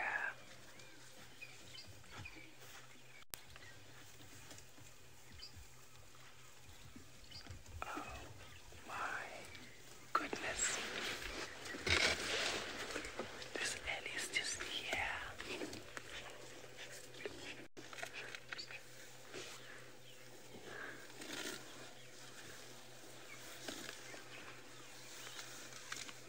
This is magic.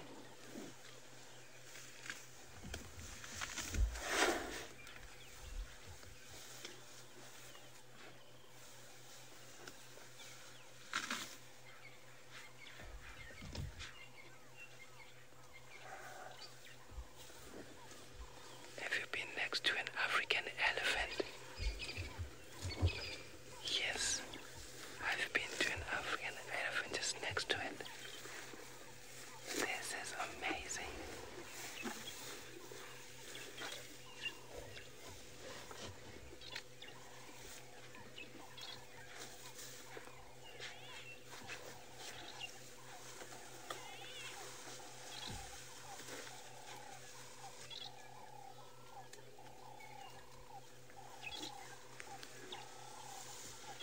Please, just send your one-word tweet and tell me how you feel, just by using #SafariLive. For me, this is magic. I don't know how will you feel or how you're feeling about this.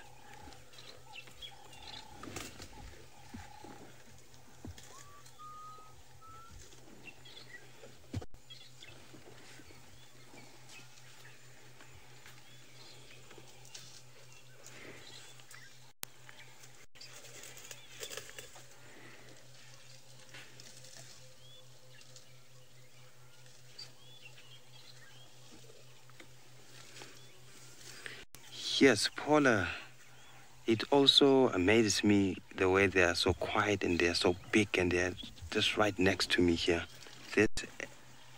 These kind of animals, these elephants are so amazing. This is magic, as I've said earlier on.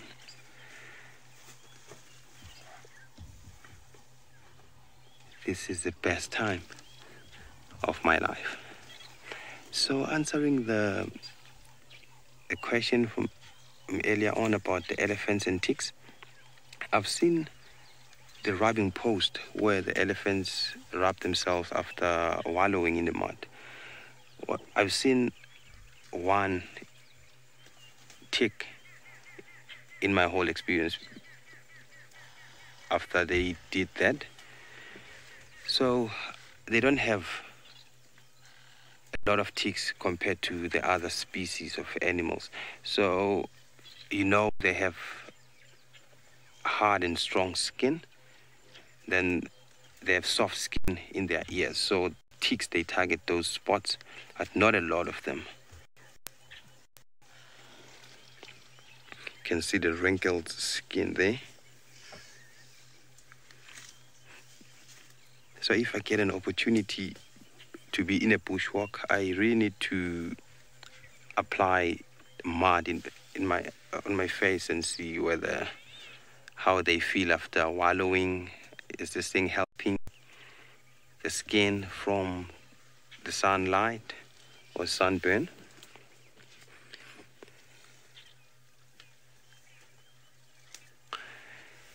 Kimberly's one-word trait is memorable. Yes. Thank you for your tweet. And this is definitely, can say it's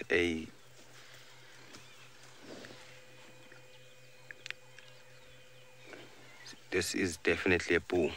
You can see the mammary gland, or I can say the penis here. You can check the penis, uncle. Let's go to this elephant's penis. Oh, it's hiding it away from us. Your tail is thinner than it.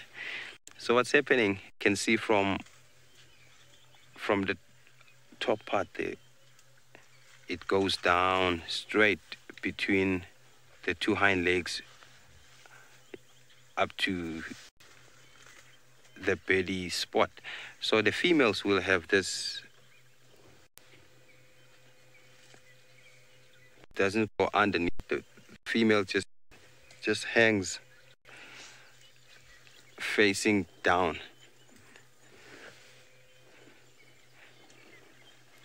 So that's the difference. I can tell whether the elephant is male or female. And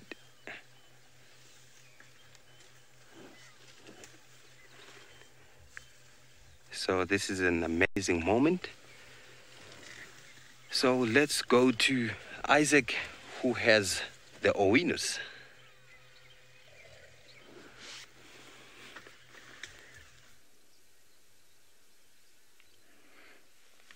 Yes, I'm still here with the Owino Pride of Lions.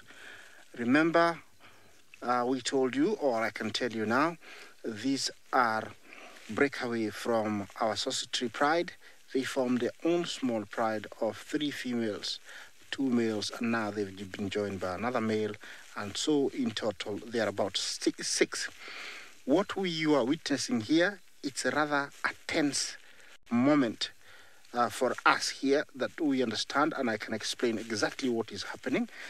They were walking in the long grass, and all of a sudden they picked up something, and we think it is a warthog, and it ran down a burrow.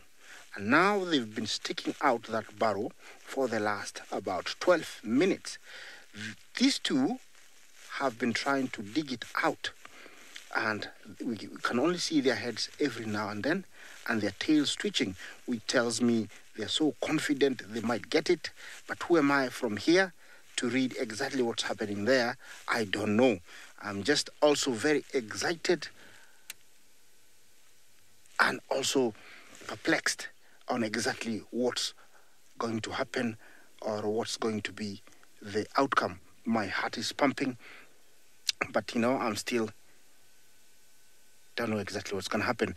I feel sorry for that warthog because, down there you wonder, I wonder what is exactly going through his mind. Am I going to be somebody's meal today?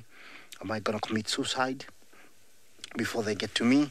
Or is he so confident that, they won't be able to get to him?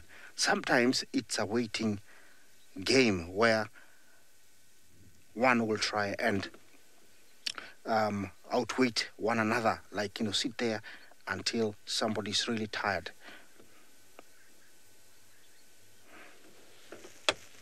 Dash, you say a warthog is just an appetizer for these lions? Definitely yes, but better half a loaf than the whole loaf. That's what they say. And for them, if they get this small piece of meat, it's better than, nothing. Sometimes they will, prefer to have that than anything. But also, you don't know, maybe there is more than one warthog in that barrow, and they can smell that because maybe the smell is so strong. One of the experienced female can read that, we have more than 2 warthogs. And the moment that one decides and makes a mistake to come out, all the rest will come out, and that will be the end. Well, I have seen cases where they come out at full speed and actually all of them have escaped. So you never know what is the outcome. While I continue waiting here, let me link you down to Steve, who's got a big mammal for you.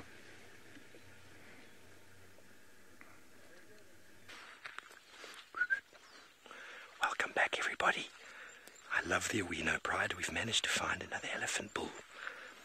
He's walking directly towards us. If you want to come a little bit more up here, Seb. He is feeding, he's grazing, he's loving the green grass.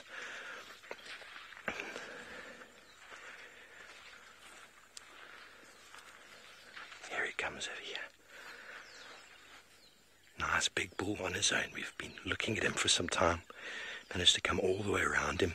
The wind is really, really good. Light is... it's okay. Light's not ideal. But he's feeding, he's grazing, his tail is moving very, very relaxed. And he's slowly moving in this direction. So these are some of the best positions.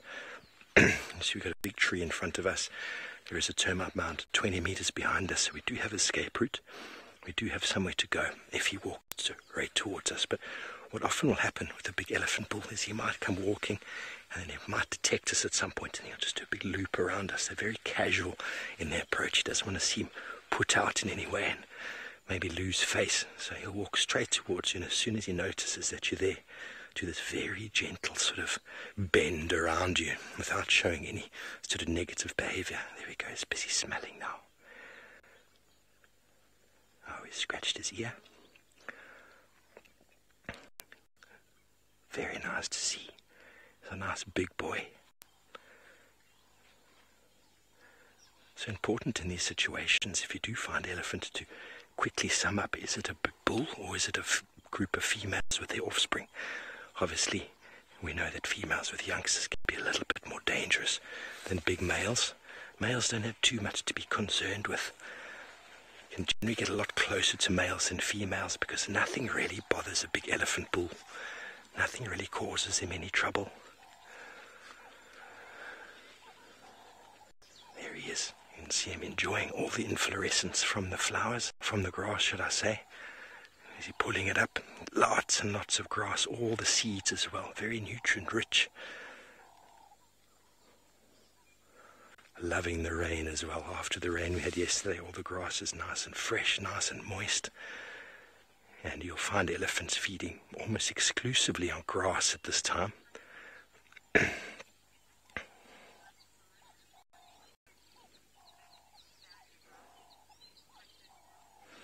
Crescent Moon, you want to know about gorillas? I really don't know too much about charging gorillas, Crescent Moon, but essentially, in the wild, any animal that charges you, it is best to stand your ground.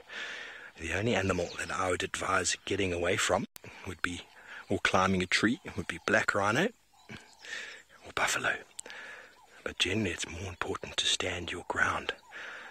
Against most big animals, they generally will chase you if you run away.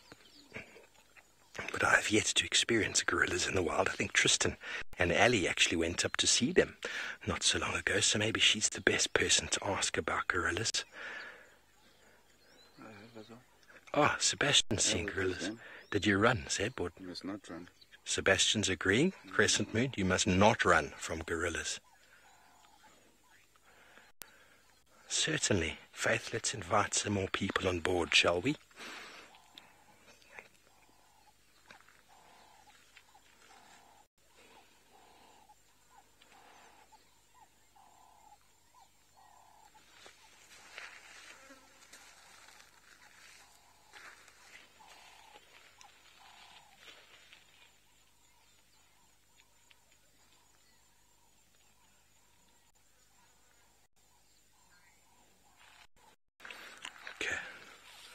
we're going to just continue watching this bull.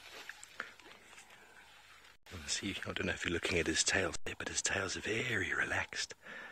He has no idea that we're here.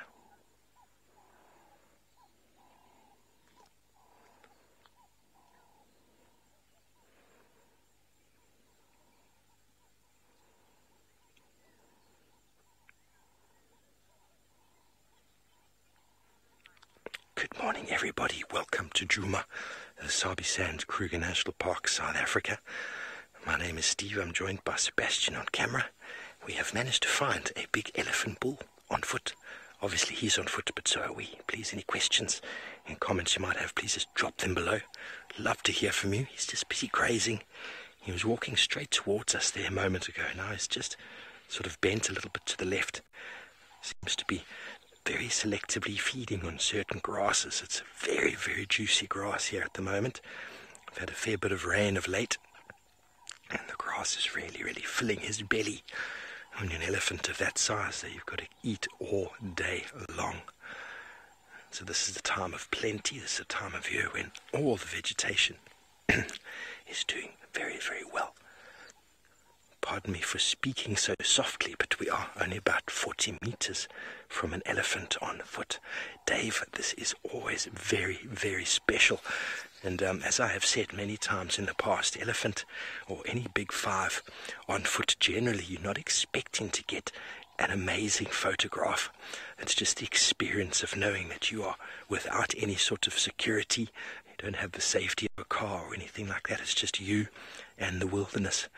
And obviously on vehicles you can get much closer to these animals and get really nice photos. But out here on foot, it's all about breathing and being in the moment. Survey, you want to know how old he is? I reckon, just from what we've seen, he's probably in his 30s. I can't tell you too much though, because he hasn't come out too much into the open for us to see. But just judging by the size, I'd say he's in his early to mid 30s. Somewhere around there. We're just going to move around a little bit, see if we can get another view. We were hoping he was going to come a little bit closer.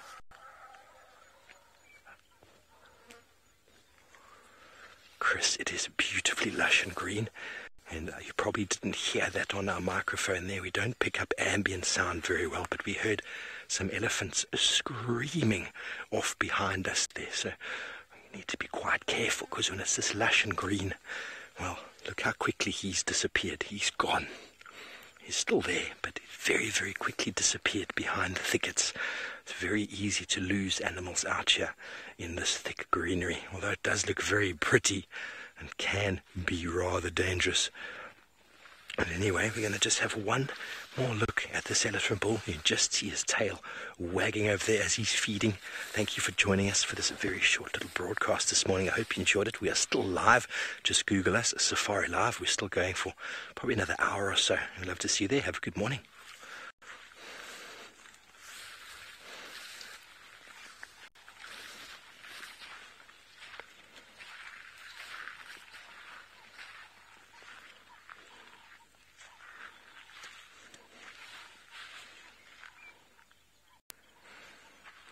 Welcome back, everybody. Well, we have just heard a breeding herd of elephants screaming on that side, so I'm just having a quick chat with Rexon to see what it is we're going to do. Are we going to continue this way, or are we going to continue that way? Rex reckons we keep going this way. Let's keep going. We might manage to find that breeding herd. That didn't sound too far away, but while we do that, let's go back up to the Masai Mara with Isaac, who is with my favorite pride.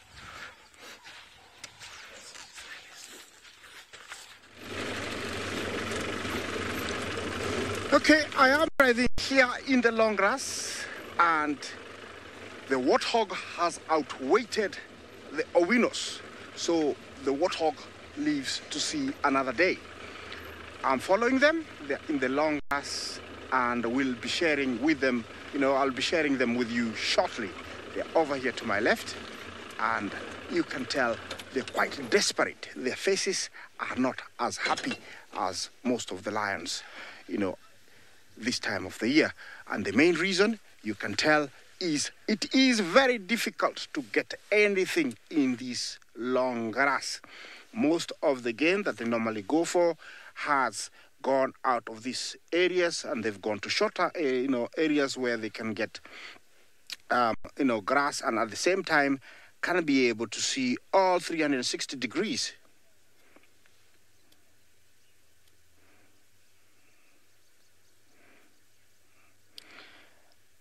Teardrop, you ask me if the warthog would be able to smell if they are still around. Yes, if it's a downwind, it would be able. But at the same time, it would hear them if they're scratching around the den where it is. Yes, it would be able if it's downwind. Over here, those are faces of desperation, looking everywhere aimlessly, trying to find and locate that tail running in the long grass, which is like looking for a needle in a haystack. These are tough situations, tough moments for these lions.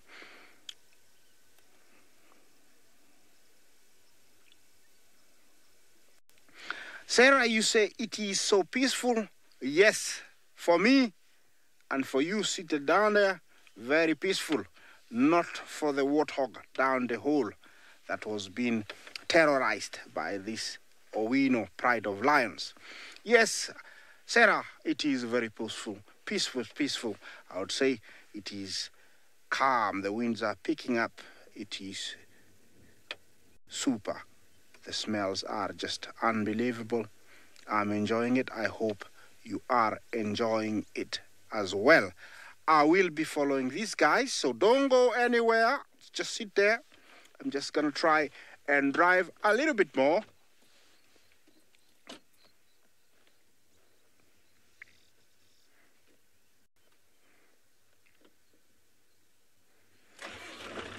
Cookie Bombay, you asked me if the warthog would scream if they got it.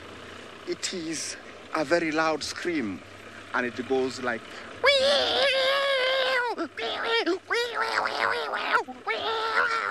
You don't want to be around. It's very loud. It's very loud and scary at the same time. Cookie Bombay, you don't want to be around when that happens. Yes, that's how it goes. And actually, warthogs fight to their death.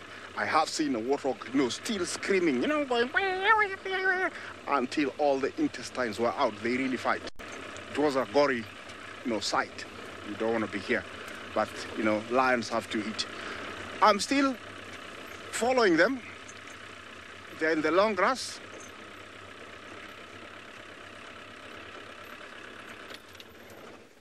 It is not a pleasant sound. I agree with you, Tim. It is rather very scary. I'll call it, a sound from a horror movie. That's how it sounds. It's usually very scary and loud. You can hear it, and there's no mistaking it. When a warthog is dying, it's very clear. Yeah, you see them? The only part of the lions we can see is the backs of the heads, of the backs.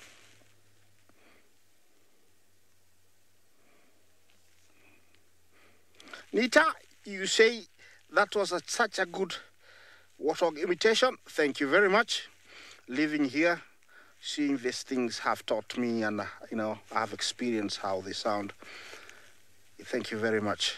Yeah, for me, the behavior of these lions tells me of how desperate they are. They're going around aimlessly, just hoping to see something in the long grass. Look at that. Intense look, listening, looking. It's just like I said, looking for something somewhere. You don't know exactly where you're going to find it, but you are hoping. And maybe they haven't eaten. I haven't been able to be close to tell you if they're hungry or how hungry they are, but they haven't eaten maybe for a few days. That's why they're so desperate.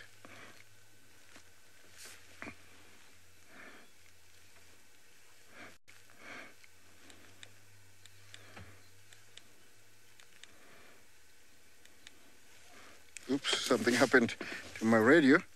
I don't know if I'm getting everybody now.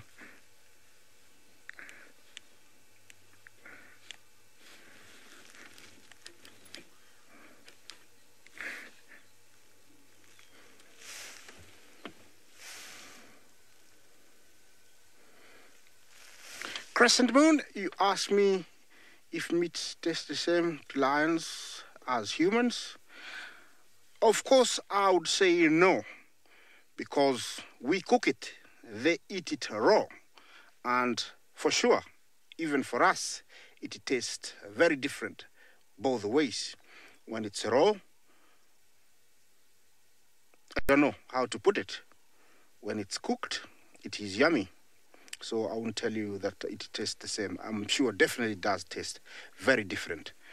I think everybody would agree it does taste very different, even, for us humans. So it does taste different even for lions. And lions, they love it when it's fresh. I've seen them eat it when it's fresh. They eat it much faster and with much more gluttony or gluttony when it's fresh. When it has been there for a few days, they don't eat it as fast as the first day. You see, we're quite far a distance. We're trying to let them do what they do without interfering with their behavior. And they are scattered in front of me in this area here. So anything coming out of this area will be under serious threat, and they might get it.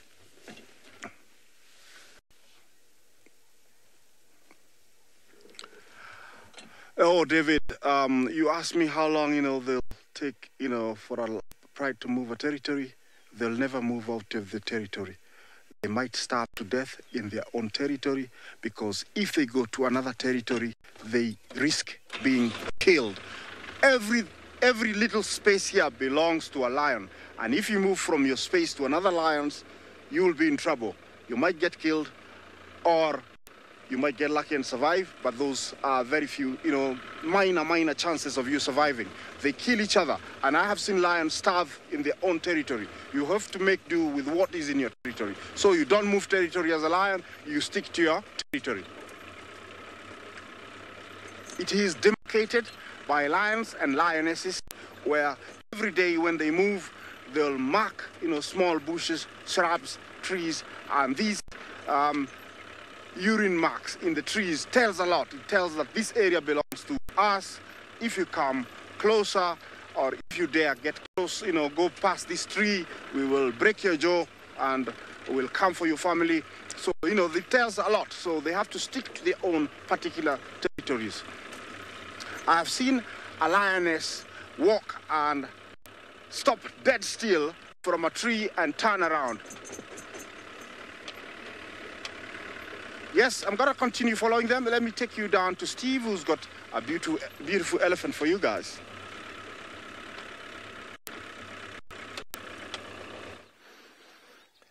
Welcome back, everybody. I'm going to be very quiet right now. I have a breeding herd coming straight towards us. We're on a safety for termite mound. Just going to keep quiet for a moment.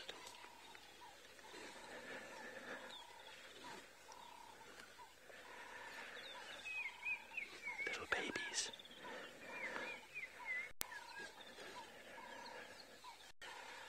There's a moment you have to remember to breathe.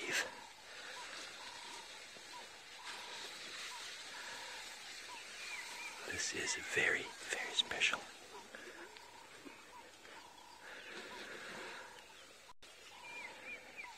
Can you hear the grass stalks being pulled? Hear them moving? They have no idea that we're here.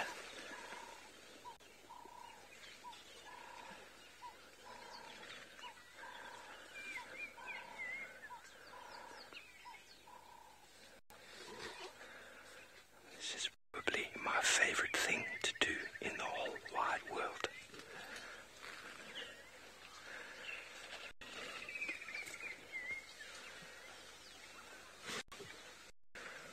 We're almost surrounded here. We're on the safety of a termite mound. The little youngster has smelt us now.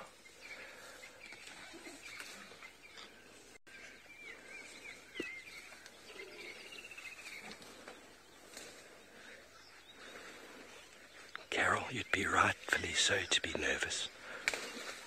There's something very in the moment about this. There's nothing you can do. You won't think about family, debt, taxes, vehicle payments. In the moment here, all you can think about is where you are sitting. Very grounding experience. I'm just going to keep quiet for a few minutes now.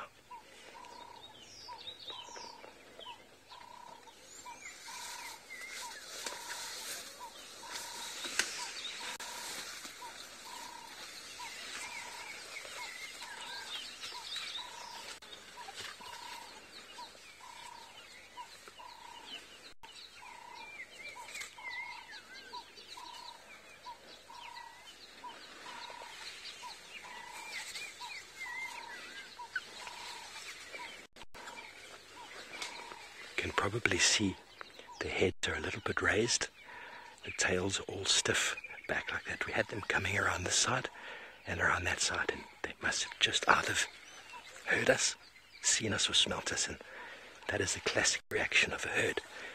They just suddenly said, oh, I'm not comfortable with where we are, and they've moved away. But we're in a very safe position. Everything is awesome and cool about this.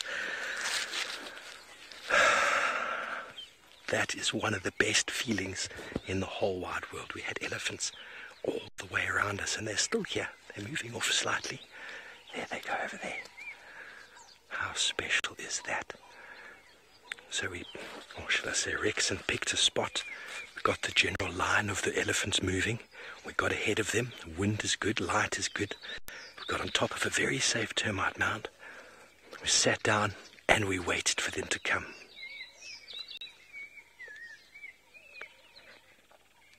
Shelley, that is probably one of my best sightings in the Sabi Sands so far. I've had many in the past and other places, but probably the best one I've had right here, because they came all the way around us. There's nothing you can do but smile. You can't help but smile. Very special.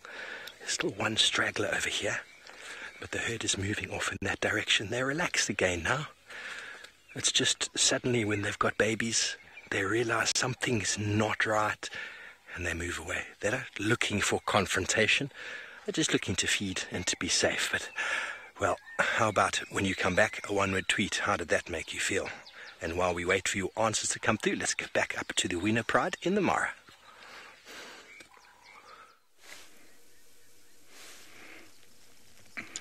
Yes, now we are much closer and we can see them. This is the young boy who has forced himself into this pride. Look how beautiful he is. He's got rather a scruffy mane, which he still have to grow in the next maybe about 4 years. He is only about maybe 2.5, but looks very healthy.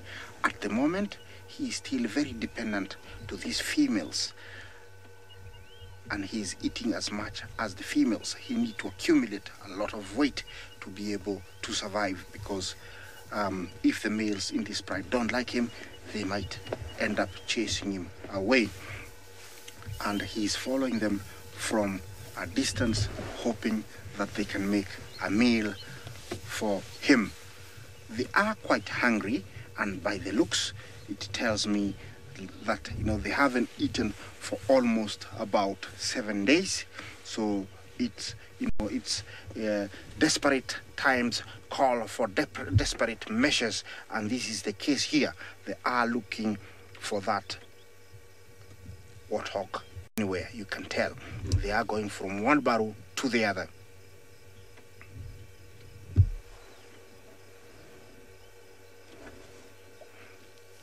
Judy, you asked me if warthogs qualify as lions male. Depends on how, you know, you put it. If it's one lion, yes. If it's this many, no. But for them, anything is welcome. It is welcome. They say it's better half a loaf of bread than a whole bread. If you cannot find what you normally go for, you go for anything. And this time, it is anything that is moving will be food. And you can tell by the faces of these lions, the Owino pride. I'm sticking with them, I'm following them, because it can get very exciting. I don't know exactly what's going to be happening. Those are beautiful views that you get always in the Masai Mara. The beautiful, balanite Egyptica trees. Megan, you say this is gorgeous. It is super gorgeous, Megan. And this is real, and this is coming to you in real time. This is SafariLive. Remember to engage me on hashtag SafariLive, or you can watch me on YouTube. Engage me with as many questions as possible. Make it much more exciting, much more entertaining. Those questions that normally disturb you, I am here and I'm gonna answer them, to you in real time. This guy is trying to catch up with the females because she doesn't want to lose them. So she's gonna try and stay to them, close to them as much as possible. You can tell. For me, it tells me for sure, 100%, whoever is gonna be seen, he's going to be in great danger, because these girls are on the lookout. I don't want to be on the receiving end. I'm glad I'm human.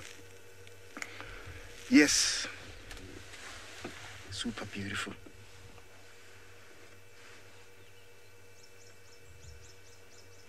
Yeah, Dan, you say this is a postcard. No, it's not a postcard. This is real. Yes, you can paint it now that we have it, but this is real. Yeah, this is how beautiful the Masai Mara is. We are so blessed, and you are so blessed that you're watching this. This is the Masai Mara, a very beautiful place, one of its kind, and it's one of the only places where you can see these great creatures doing, and going through their normal daily life. There's a beautiful tree at the back there that I would like to point out, in between the two lionesses. Actually, I don't know if you can see it, if you can zoom into the Euphorbia candelabra. It's one of the few trees we get in the Mara once you're done with the lions. It's really beautiful, that sighting. It's in between the lionesses and way back, quite thick. It's called a Euphorbia candelabra. Many people mistake it for a cactus, but it's not a cactus tree. It's called a Euphorbia candelabra. Cactus trees usually produce watery sap. The euphorbia produces milky sap, which is very, very deadly, poisonous. Yeah, those girls are really looking. Look at that.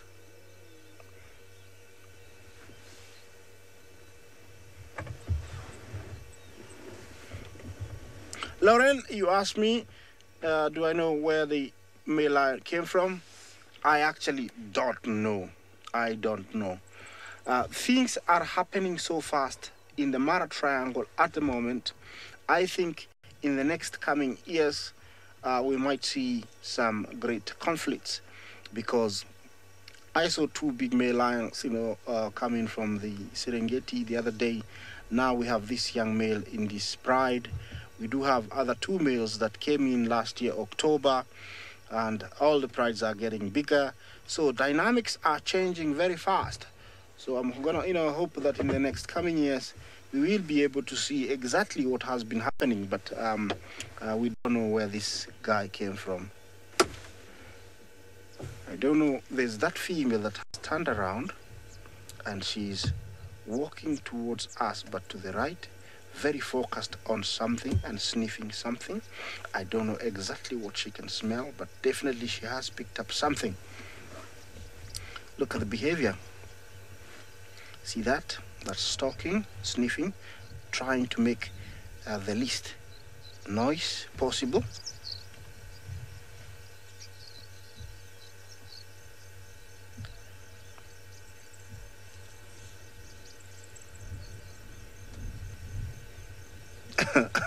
And normally you ask, where is the buffalo when you need one? For sure, it is in high demand here. But I don't think this guy have got the energy to go for a buffalo. That's quite interesting. Yeah, over here I think they will go for something smaller. Buffalo will be too much for them, and they don't have that energy. They haven't eaten for quite a bit. Yeah, that one has gone behind. That one is still focused on something. She's glued. She was glued onto something. Yeah. We're quite a distance away, and we're letting them do their own thing, following them, and hoping, they can get some breakfast.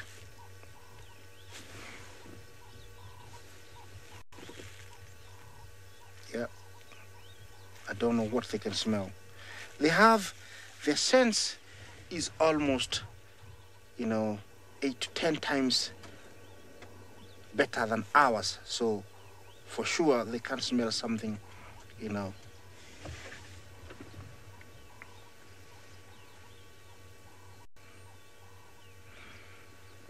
Okay, not to keep you, in suspense, let me take you to Ali, who's got something.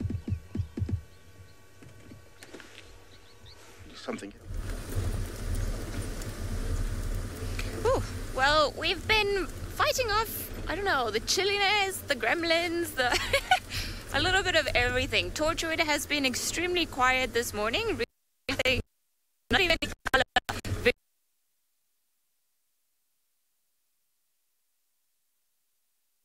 so we decided not to abandon Torchwood for a while, and we've come onto the main road, the power lines here, and we thought we might go to an exploration of Chitwa Dam, seeing we're not too far away.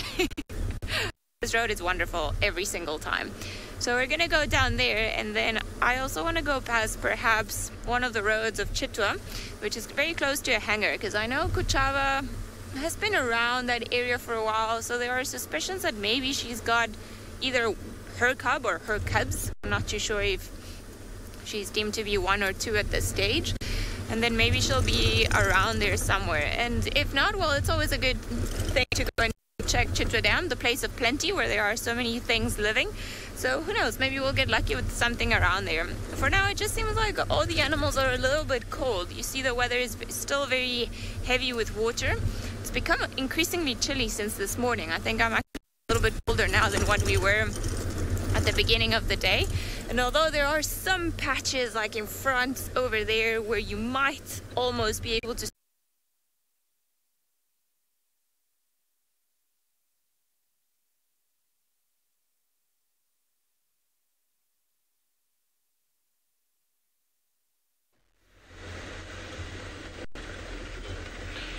Sorry about that. We are still not lucky. But what happened now, something interesting happened. We went out of the car, we followed that track marking. We moved on and on and on and on, and then we saw this termite mound with a hole in it. So there were insects flying around the hole, and that means that hole is active. And the tracks were all over that place, and then they left that area. They went to the other reserve in the east side. And after that, those hyena tracks, they turned again to the south side. And looking at those tracks, only one car drove on top of them. It means we were unlucky to see that hyena, to follow that hyena live, because they were fresh markings. And it means that hyena took that carcass from Tingana, I think. But that my guards are telling me that was the hyena that stole half of Tingana's kill. So I can't find Tingana.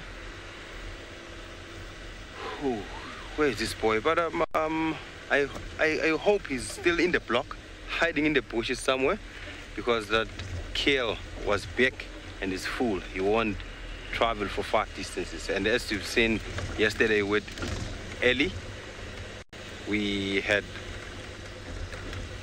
a small water hole there made by the rain. So Tingana was like having a kill here, and that small water hole was not far from the kill. So that means he won't move far away from the kill.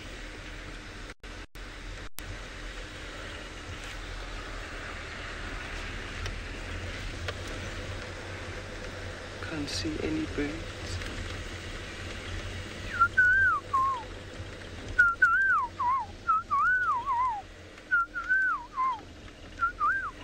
know this call. Very beautiful call. Amazing call. I hear this call each and every day. Let me show you this bird. And there's something interesting about this bird. It's called a black crowned chakra.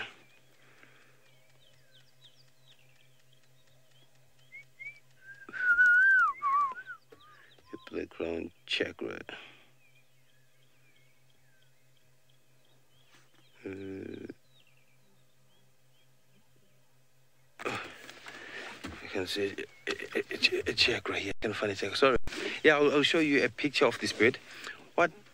What's so amazing about this bird? It does is when it hunts, it will go through the grasses. It flies from a bush to a bush to a grass, from a grass to a grass. That's how they hunt. So it's a black crown chakra, number 4. You can see here. This is a black crown chakra. You also find the brown crown chakra, but they are so rare to see. Yeah, this is a chakra.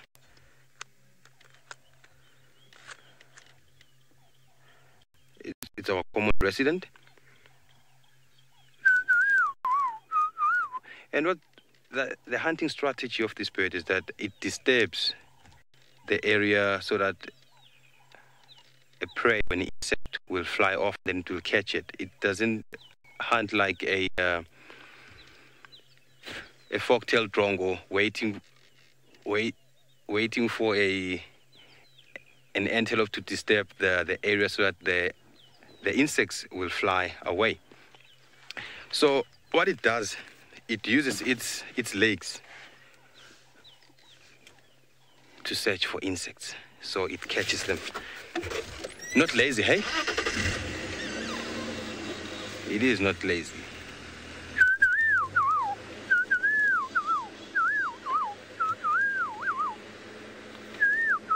That is called a black crown chakra.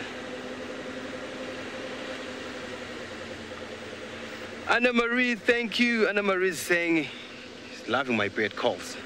Anna Marie, I'm trying every day to master one bird call. And this one, it's so easy because you don't have to struggle much in your mouth. Just have to do this. Black crown chakra. Thank you, Anna Marie. And we have the birds, a flock of birds flying on top. We can't catch them with the camera because they are so quick. Are called the red-billed quilliers. Birds you'll normally see when you are in the low veld. Big flock of birds you see normally, those are quilliers. Sometimes they can be confused with the canaries, but quilliers, I think they have this massive, they make these massive flocks when they fly.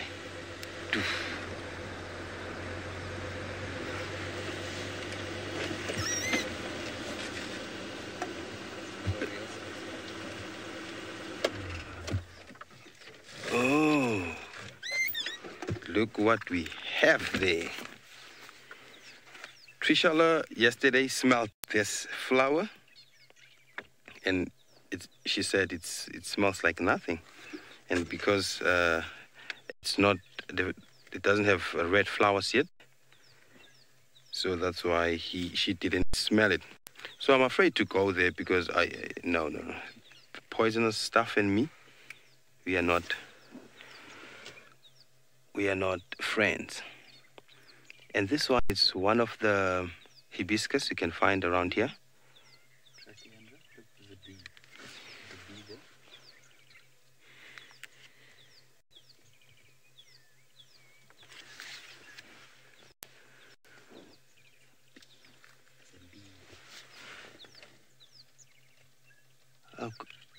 Can you see something flying here? I think there's a bee here. Oh, there's a bee here. Is it here? Yeah, I think there's a bee here. Yes, pollinating and and feeding at the same time. You know, they feed in nectar, so they pollinate while they feed. I don't know where they are aware of that, or they know that, or they just think that they are feeding from this flower and leaf. At the same time, they are doing pollination.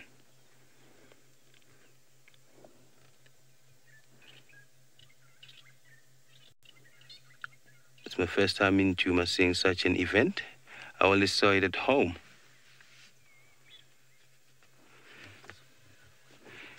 Carol, this flower is not poisonous, but the other one at the back there, you can see the yellow flowers there.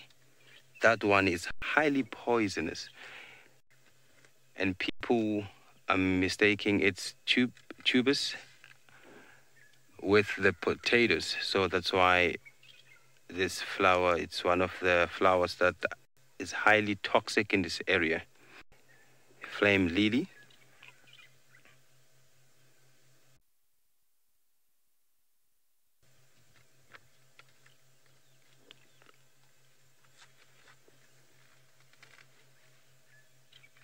Ooh, it's taking so long, this bee there. I haven't seen any beehive here in this place, and I love seeing the bee in a hive. Because at home, we used to do that when I was still a boy. We used to go to the bush and go and look for the beehives and harvest the bee honey. So I will tell you much about me harvesting the bee honey when I was still a boy. But for now, let's go to Isaac with the Owinos.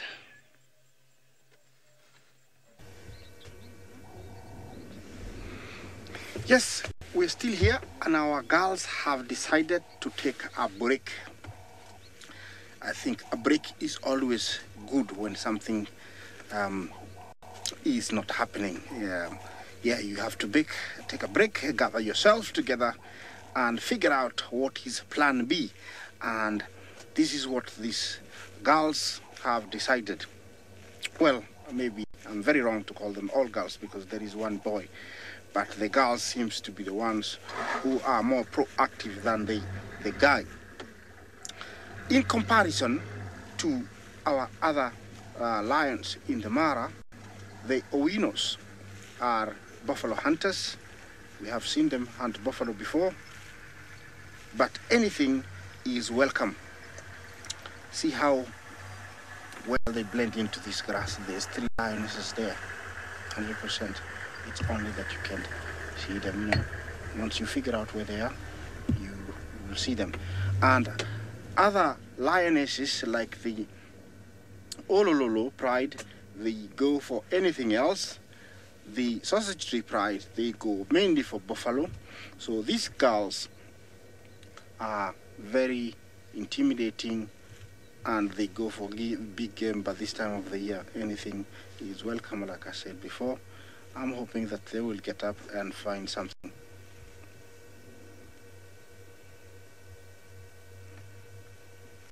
Michael, you ask, how tall the grass is. Yes, it is about 4 feet. 4 feet.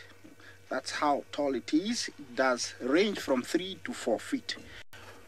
I'll say most of it is around about 3 feet, but actually the tallest is about 4 feet. I have been outside the vehicle before and measured, but allow me not to do that here, because I love myself so much, and I'm looking forward to showing you this great show. So allow me not to get out and show you. There's another one. You can only see the ears. Do you see it? It's cleaning itself. Maybe getting ready for that meal. I don't know what's gonna be. It's a bit windy.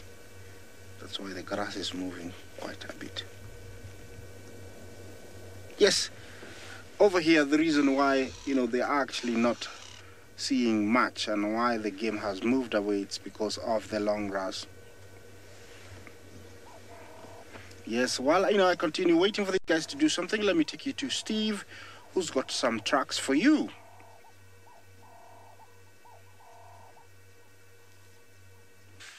Thanks, Isaac. Well, we are still coming down from our elephant high. Before, that was very, very special. And, well, we decided just to slow things down a little bit with a track in the sand. And we can see, can you see what I'm looking at here? First of all, that is a knife. It's not what we're looking at, but we're using for measurement. We've got a toe over here, another toe over there, another one over there, and one just there that you can't really make out, and that is the back foot. And then over here is actually the front foot. There's 3 small toes over there with nails in front. Animal is going across the road. I wonder if anybody knows what track this might be. Hashtag Safari Live if you know what track this is.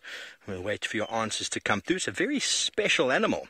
And while we were on top of the termite mound there, I actually called Rex in one of these because of something that happened. But we won't tell you what now, will we? Let me hide my book so you don't see the answer. You might have seen the answer there. Okay, so by looking at the track, here is the back, and there is the front of the back foot. So it's almost 10 centimeters, probably about 10 centimeters. It's relatively sort of average size. It can get a little bit bigger than this. And the track is quite fresh.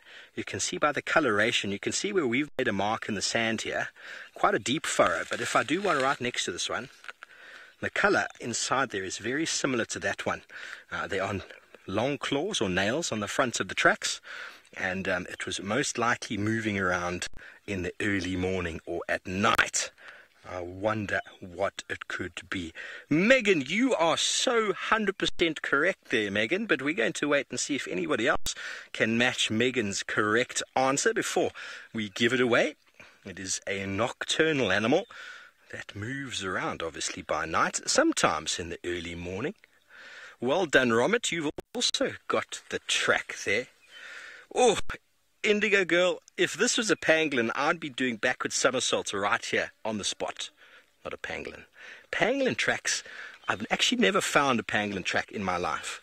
I'm going to find you one in the book here to show you what a pangolin track looks like, but I'm going to have to find the index. But a pangolin track is very, very different from this. But you went for the termites and you went straight for pangolin, didn't you? Maybe I should look under P. Okay, so a couple of you have got it right. Well done. Where are you? 48. Let's have a look at a pangolin track.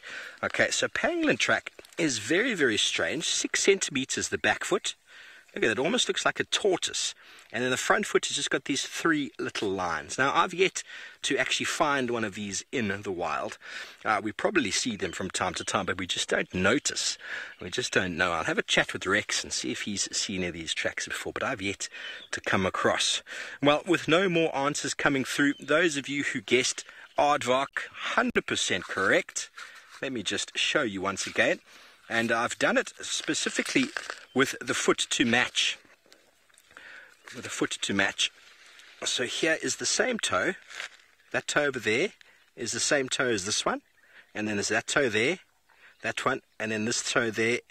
And then there's another one over there, which you can't really see. And sometimes in good sediment, you can see a toe over there somewhere. And the front foot is often damaged a little bit by the back foot, but you see how the nails dig in over there?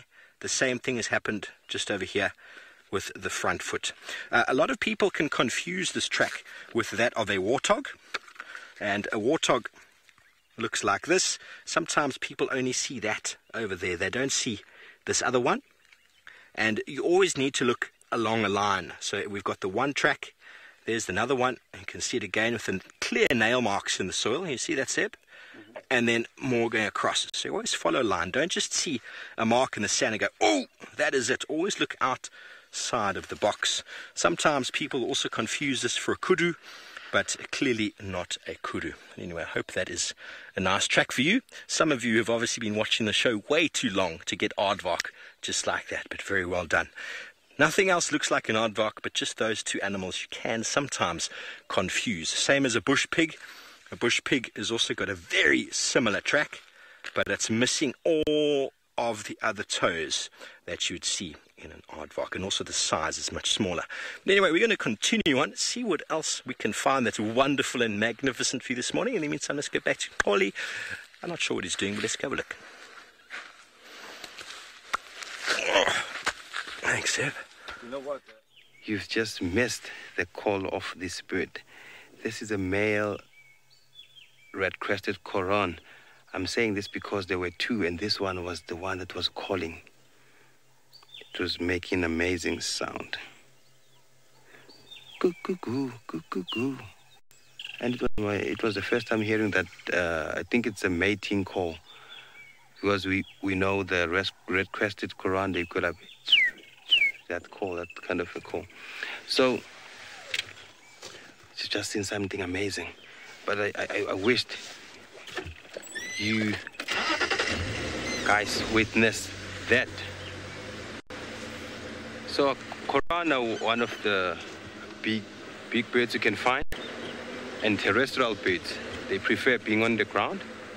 And remember, coron, they can't perch because they have 3 toes pointing forward and they don't have a back toe. It means they nest on the ground. They do most of the things on the ground. When they fly up, that's when they display their territorial. That's when they practice their territorial behavior. The heaviest flying bird we find in this area, but it's rare to say it, it's a Cory bustard. It's also a terrestrial bird. Here, look what we have here. Hello, boy. No left.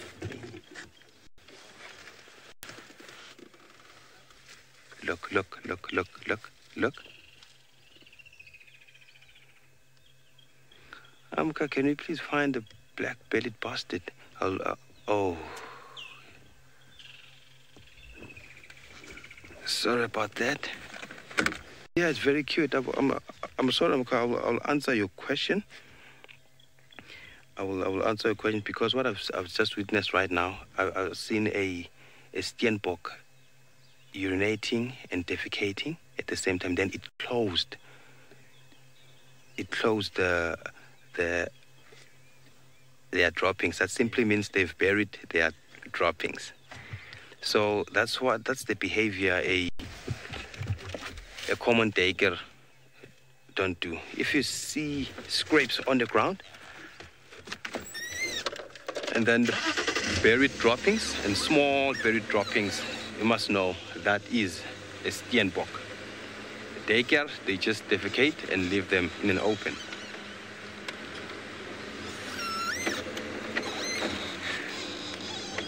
So let's go to Ali with the biggest animal you can find. One of the biggest animals you can find this place. Well, I almost feel like I've got to reintroduce myself, Faith. It's been so long. So, unfortunately, we had no luck with anything related to tracks of any cats or any predators. So, of course, we decided to come to the biggest dam of them all, the Chitwa Dam, just to see what's happening around here. At least, luckily, the hippos are still in here, so we can always count on them to be in here. It is, I would think, one of the biggest, if not the biggest dam in the entirety of the Sabi Sands. So there's always a lot of life, if not in it, at least around it. Now we've got the pod of hippos that is very settled in there. We've got some antelope to the back. There's been, of course, the Egyptian geese that are sticking here. What else I want to try and think? There's the nyala all the way in the distance. Oh, while you're running, it's a big herd. It's almost like a mini migration. So the one that is darker and with the big horns, that is the male, and the ones that are lighter colored, those are the females. Now, because there is fresh grass here and water, then the grass tends to be not only a little bit more palatable, but softer than perhaps what they would find in other areas. So the dam attracts a lot of life, not only for the water itself to drink, but of course because all around it there's good nutritional value for the majority of the animals, or the animals that eat grass and so on. It's also good for the predators. I think Tingana last year also was here for a very long time. He wouldn't move away from the dam, and he was mainly fixating or predating upon the smaller creatures, and because animals have to come down to the water to drink, the one that lives around here, and he didn't have to move that far. Oh, okay, I'm talking about a little bit of grass everywhere. So what this hippo has done now, it's just pretty much scent marking. So There we go. There's a lot of calling. Oh, what's happening there? So you see we've got these two hippos that are spraying their dung everywhere. So when they move their tails like that... I'm sorry. Are you guys done? Can I carry on? Thank you very much. So when they move their tails like that is normally to advertise their dominance in the water. Outside of the water, they do it to advertise their territory in the paths that they take to and from the water. So sometimes when there's a bit of instability or between two males that want to maybe try their luck against each other, or they want to just remind the other, you know, I'm bigger than you, they start doing this, and of course, you know, spraying the dung everywhere, and of course also opening their mouths to just show how big their teeth are, as a way of saying, hey, I'm bigger than you, do you really want to do this type of thing? But other than that, it seems like everything was settled and everybody's gone back into the water. Now, on days like today, it's the sort of day where you could potentially find hippos outside of the water a little bit later. So hippos tend to get out of the water and look for food during the nighttime, and they'll go everywhere around, sometimes when they cannot find food, or maybe 10-15 kilometers away from the water, and then they'll come back during the day. The reason for it is because they have adapted to an aquatic lifestyle. Then their skin can dehydrate very quickly. So they tend to spend the hot part of the day in the water, or at least in the shade. But on days like today, as I was saying, because it's not really that hot yet, you might find that they'll go exploring, or they'll take the time coming back into the water. So it's a good chance of finding them outside of the water itself. Hi guys. How's it going in the water? I'm not too sure if I would like to get in the water. I must say the dam is looking fuller than the last time that I saw it, which was maybe 2 weeks ago or so. So it seems like the water levels have increased overall, which is good news because we want more water in these areas. Beautiful. Lisa, I did get stung by a scorpion that Tristan released at Chitwa Dam. It was actually quite painful. More than anything, it was more of a surprise because it was at 3 o'clock in the morning. So I had been feeling something walking all around my skin. So, you know, that something was on me. And then you don't really pay that much attention because we have a lot of spiders, geckos, and a bunch of things living in the rooms. So I was like, oh, you know, it's just something that got in. And then all of a sudden, I felt this quite piercing... It's almost, I don't know if you've ever been stung by a bee or by a cigarette butt, but it's that very pungent, like, localized pain. So it stung me on my arm once, and then I was like, okay, no, something's hurting me. And then again, so covers started flying in the middle of the lights started being on, and I was like, what is this thing? And then eventually we found it, and then we put it in a little jar, and then the next morning Tristan released it far away from home. And that is the last one that we've had this year. We had another one that was living in my pancake jar, which I wasn't too happy about.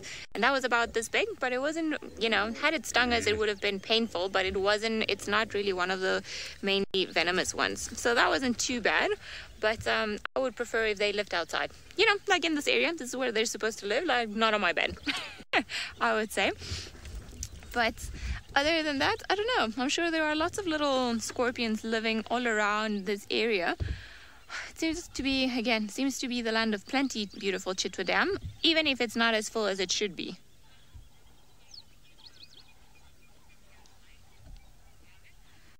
Ramit, it didn't take long to recover from the scorpion bite, so what I did was just to put some Neosporin cream, some antibacterial and anti-inflammatory cream on me just to ease the pain for a little bit. And then, well, it was quite painful, and then as it starts healing, then it becomes almost very itchy. That's what I found with the scorpion bites that I've had this year. But, I mean, in a matter of 2 or 3 days, I was fine. Lucky also, the little one that stung me was very little, so there wasn't too much happening there. Guys, you're all looking so peaceful. Right, I think we're gonna perhaps leave the hippos and then move on to another greener grass. Hopefully we'll be able to find something else. Maybe a scorpion, that would be very nice. Alrighty, let's see, where should we go? We're gonna leave you guys, but we're gonna send you guys across to Tolly, and let's find out if he's ever been stung by a scorpion before.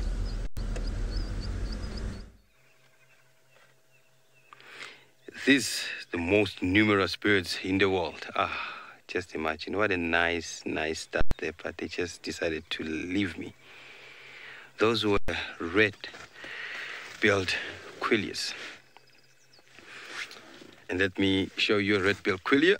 It's this one here. This is what we saw right now.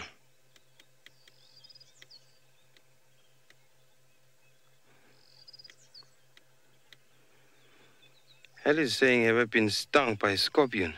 Oh, held it straight. Oh, sorry about that. 2 seconds? Yes. No, I haven't been stung by a scorpion. I don't even wish to be stung by a scorpion because I've had people who have been stung by a scorpion. That it's not an easy, it's not a laughing matter, I can say. Yes. So this is one of the beautiful birds you can find, a big flock. So I was earlier on asking about the black-bellied Koran. A black-bellied Koran is the one that we mostly see in the Mara, because the black-bellied Koran, the male only have the black underpart, and then the female has black-bellied bastard. The male has the black underpart, and the female has a pale underpart, where what we see a red-crested Koran, both male and female, they have the black underpart. And the call of a black-bellied bastard, it goes like.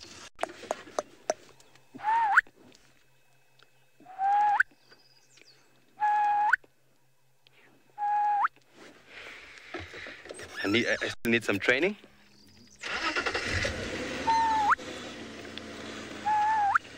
And then where the red-crested Koran, it goes like.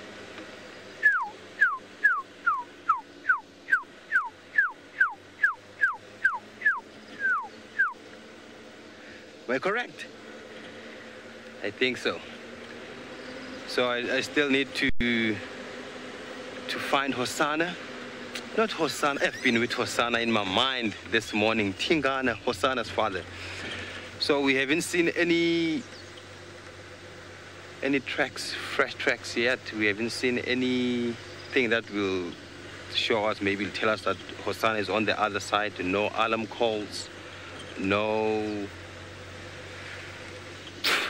from an antelope, nothing. We only saw those impalas earlier on. They look so relaxed. But I believe if I don't find Tingana now, Leopard Whisper is gonna find that. So if it goes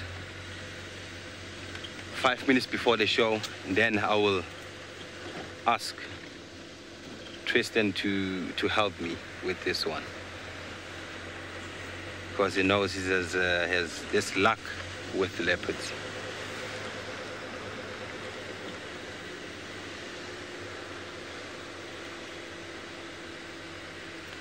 Oh, a Koran and a Kori bastard. Amy wants to know what's the size difference. Oh, a Kori bastard, it's a huge bird. It's a huge bird. Let me show you that in my book. Then you will see the difference. The Koran. We have a Kori bastard, the blue Koran, dominant bastard, a Kori bastard. Yeah, you said a black-bellied Koran, right? Black-bellied bastard and the Kori bastard, yeah, on the same page. You can see the size difference there. This is the heaviest flying bird you can find. It goes to 135 centimeters, and this one, it's about 58 to 65 centimeters. It means this bird, it's the half of this massive bird you can see. And have you seen this bird during courtship? It's the best bird you will watch all the time or all day long. And that's a male there, showing off to a female. Kori bastard. Its track is massive. I've seen its track in the Eastern Cape. That's where I was doing my tracking studies. So yes, this is amazing. Curry bastard. At least in Africa, we have the heaviest flying bird, which is called the curry bastard. It's massive.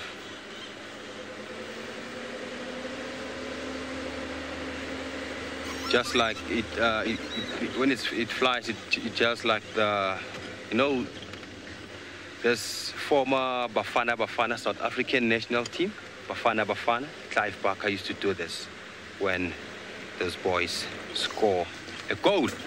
So that's what it does when it flies. So,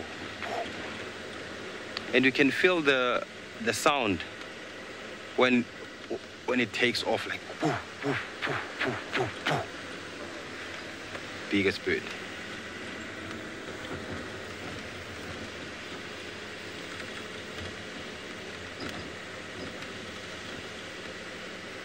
I can only hear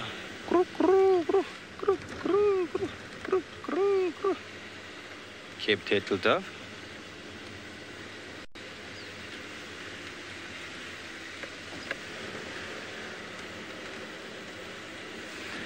While I'm driving in this thicket, let's go to Isaac, who's also driving in an open.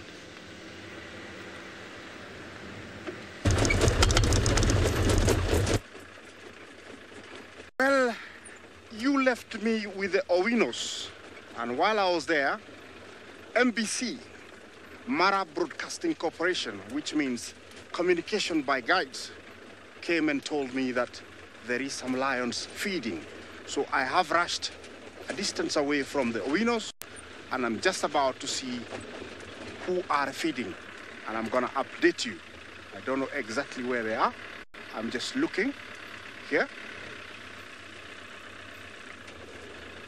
So they are somewhere. Here I don't see them. Where are they?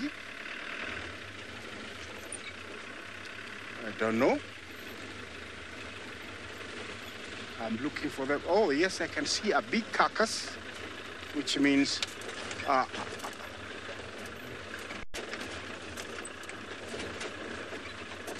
Brad, Scarface is at the other side of the river. It's not this side of the river. So I have to cross the river and go to the other side. Oh, there's a few here. Let me not speak very much. I have to concentrate because it's rather rocky here. It's very rocky. I don't want to break my car and I don't want to get stuck. But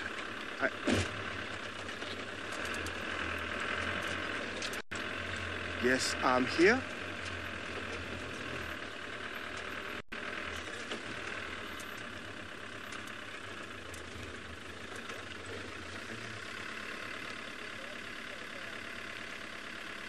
Sasa nilikuwa fikiria nataka kuona ile. Na sitakaribia hii sana. Okay. I'm gonna try and stop here. There is a few here.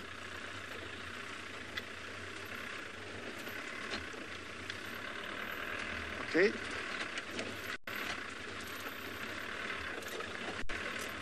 We just gotta stop here and observe what is happening. I can see there's some lions feeding over there. The warden is gonna repark his vehicle and we're gonna show you the lions. I don't know which pride it is, but we are on Kinky Tails or the Sausage Tree Pride territory. There we are. They are feeding on a buffalo.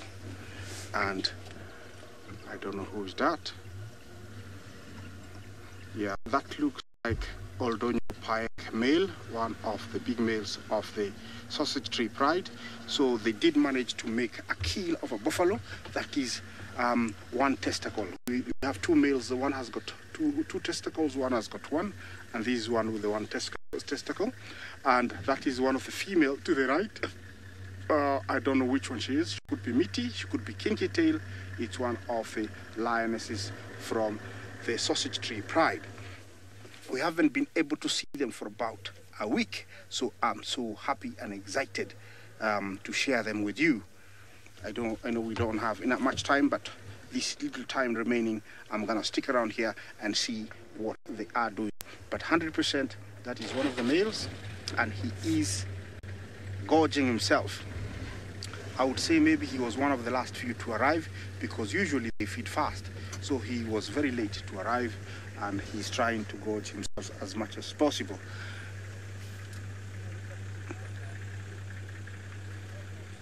Yes, Sphinx, I think the hyenas haven't arrived. They will be coming. This looks like it was made very early yesterday evening, and now you know, they might be coming later on. At the moment, yes, it is very, very clean. You know, it looks like they made it yesterday evening, and so it's gonna take another few hours for them to arrive. They will be arriving. There's a few trees for them to patch, so they will be arriving here. 100% I can explain to you that this male slept somewhere, and he found out that the females had made dinner, and that's why he's trying to eat. A lot of that buffalo has been eaten. The backside, the pelvis, you know, all that has been eaten, so he's trying to eat as much as possible. This pride is well known for bringing down, you know, big buffaloes, and this is proof that they are still good at it. The Owino pride, which is the one that we just saw about 45 minutes ago, was a breakaway from this pride.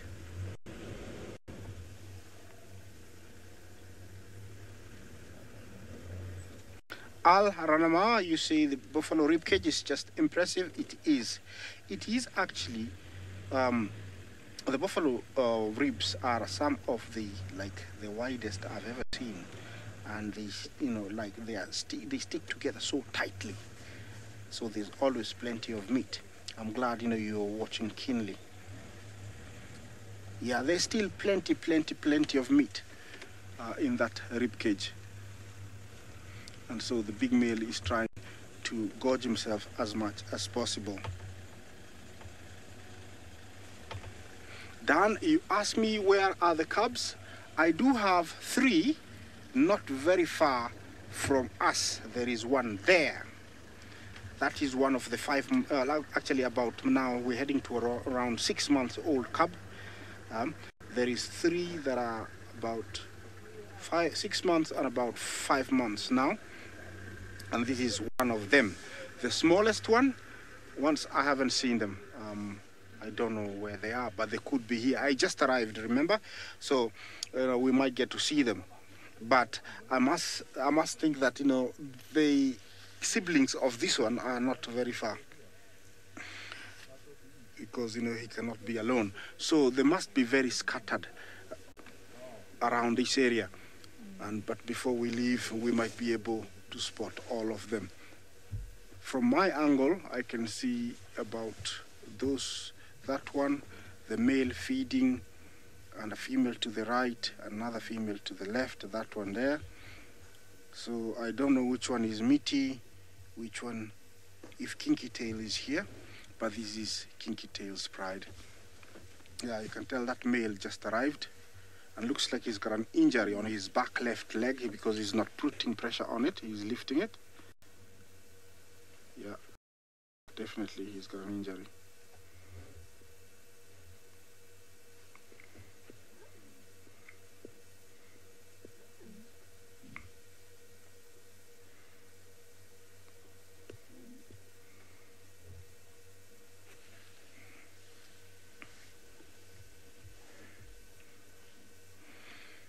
Yeah, we're gonna try and change the angle. While we do that, let's take you to Steve.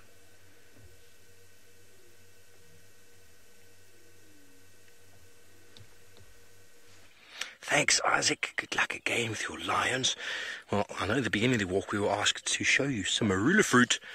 And, well, we haven't actually stopped at a proper tree to find any, because we've been so caught up with elephants. But here is a marula that's gone straight through the digestive system of an elephant. And I'm not going to touch it purely because of the smell. Ripened, fermented fruit inside. Now, the reason we stopped here was firstly to see the marula fruit and see the elephant dung that's here. It's very fresh, probably a few hours. You can tell that by the fact that there's a lot of insects already here and by the pile of sand that is developing here. And this is from dung beetles busy burying elephant droppings right down below this pile. A type of dung beetle known as paracoprids. If you think of a parachute or paratrooper, they come from the sky, come down. That's what this guy is busy doing. And look at how much soil has been pushed up above the surface of the ground to be able to bury these balls. So very, very important. Very, very important for sort of the decomposition of organic material and the securing of organic material inside the soil. One of the reasons dung beetles do it, obviously it's for their life processes, but one of the benefits to the environment is it eliminates the amount of flies and insects that you might get living on these dung balls. And that is well proven in Australia, where they introduced sheep and cattle, and there are indigenous dung beetles to Australia, but none of them were capable of dealing with the plats or the flat sort of messy dung that you get with buffalo and cows and that sort of thing. And so the dung beetles they introduced into Australia were there to try and deal with those two. You've all seen the Australians wearing the corks on their hats to eliminate the flies. That's all got to do with the fact that they introduced animals that they didn't have insects to deal with their poo. Jojo, your one-word tweet from earlier was awe-struck about the elephant sighting. Well, indeed, it was very, very, very awe-struck. We were blown away by that. I hope all of you were as well. So from live elephants to elephant poo and dung beetles, the cycle continues. We're going to head on that way because as we smell this fermenting fruit, both Sebastian and myself are getting rather hungry. Oh, here we go, Seb. You can see it moving now. Still busy digging, busy burying. Oh, no, he's stopped moving. This is the soil from deep down. Beautiful, beautiful burying. Fantastic to see. Such a special time of year for dung beetles and insects alike. But anyway, what are you going to? Stand up, first of all. Carry on walking home in time for breakfast. I wonder what it might be this morning. Let's go to Tolly, who's busy driving, and see what he would like to have for breakfast. Yes, we just had an interesting conversation with Uncle here, talking about the size difference of a red-crested coron and a curry bastard. Red-crested coron, they weigh up to 675 grams, and the curry bastard weighs up to 12.4 kilograms, but they can go to 18 to 19 kilograms. But the average is 12.4 kilograms. So dividing the weight of a curry bastard, which is 12.4 kilograms, by 0.675 grams of a black-crested coron, it gave red-crested coron. It gave us like a curry bastard. It's 18 times the coron. So it's 18 times heavier than a coron. And then we thought to ourselves that if we multiply my weight, which is 80 kilograms, and you multiply it with the 18, with the ratio, which is 18, it will give you roughly the size of a white rhino. So that simply means to get the white rhino's weight and my weight. It simply means a red-crested coron, when it's looking at the curry bastard, I think it sees what I'm saying. Like this massive size that's nearly the size of a white rhino. That's interesting, hey? Math.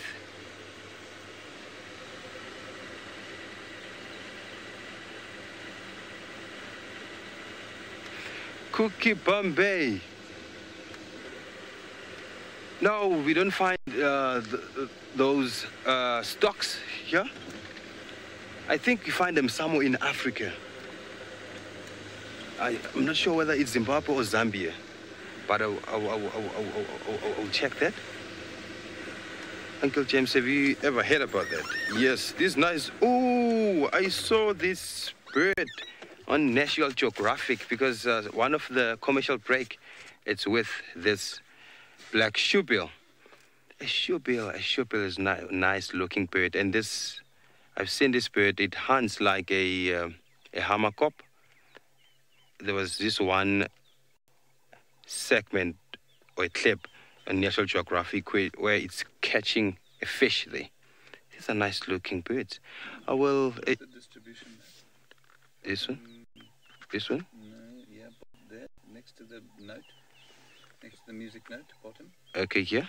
Next one. Next one. That one. Yes. There you go. That's in Kenya. And then this simply means you find them in Kenya or Tanzania. That's where you find these beautiful birds. I wish I would see them. I'll visit the Mara, and then I will see them. The shoebills, their beak looks so massive. It looks so massive. And I think it's bigger and stronger than a saddlebill stock beak, but we can't compare that because they feed on different things. So while I'll take my phone and look more information about a shoebill, let's go to Isaac with the lions.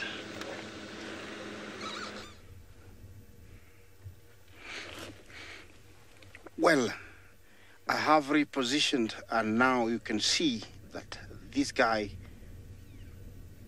had a very beautiful dental formula.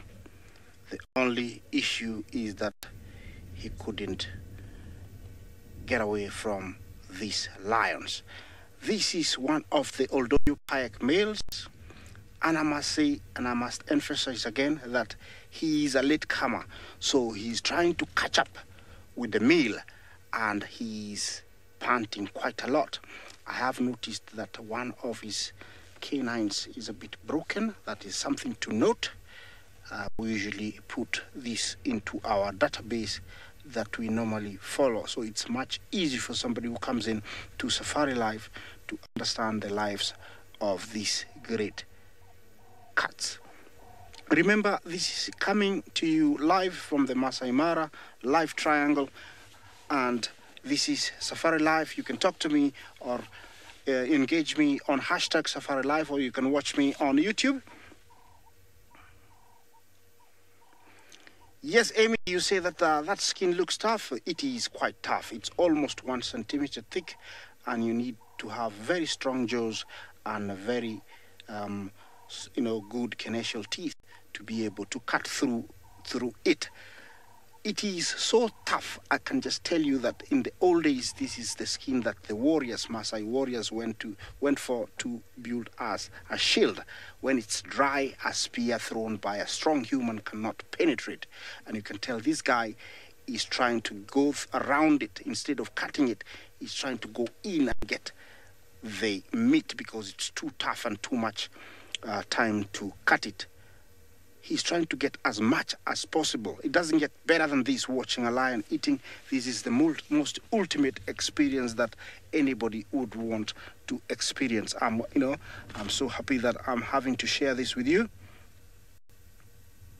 Sorry for the buffalo, but the lion has to leave.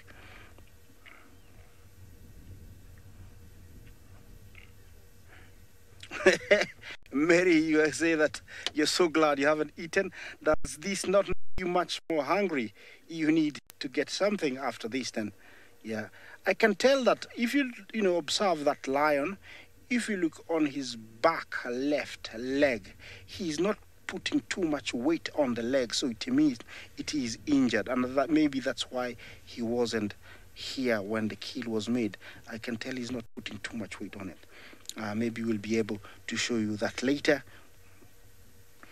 Yes, yeah, my friend is rather quite busy trying to get as much as possible. Look at that super face. Yeah, nothing to worry about.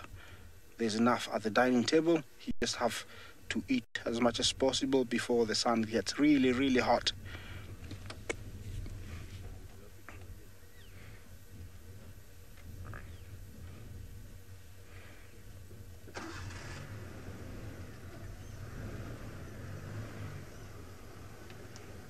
Well,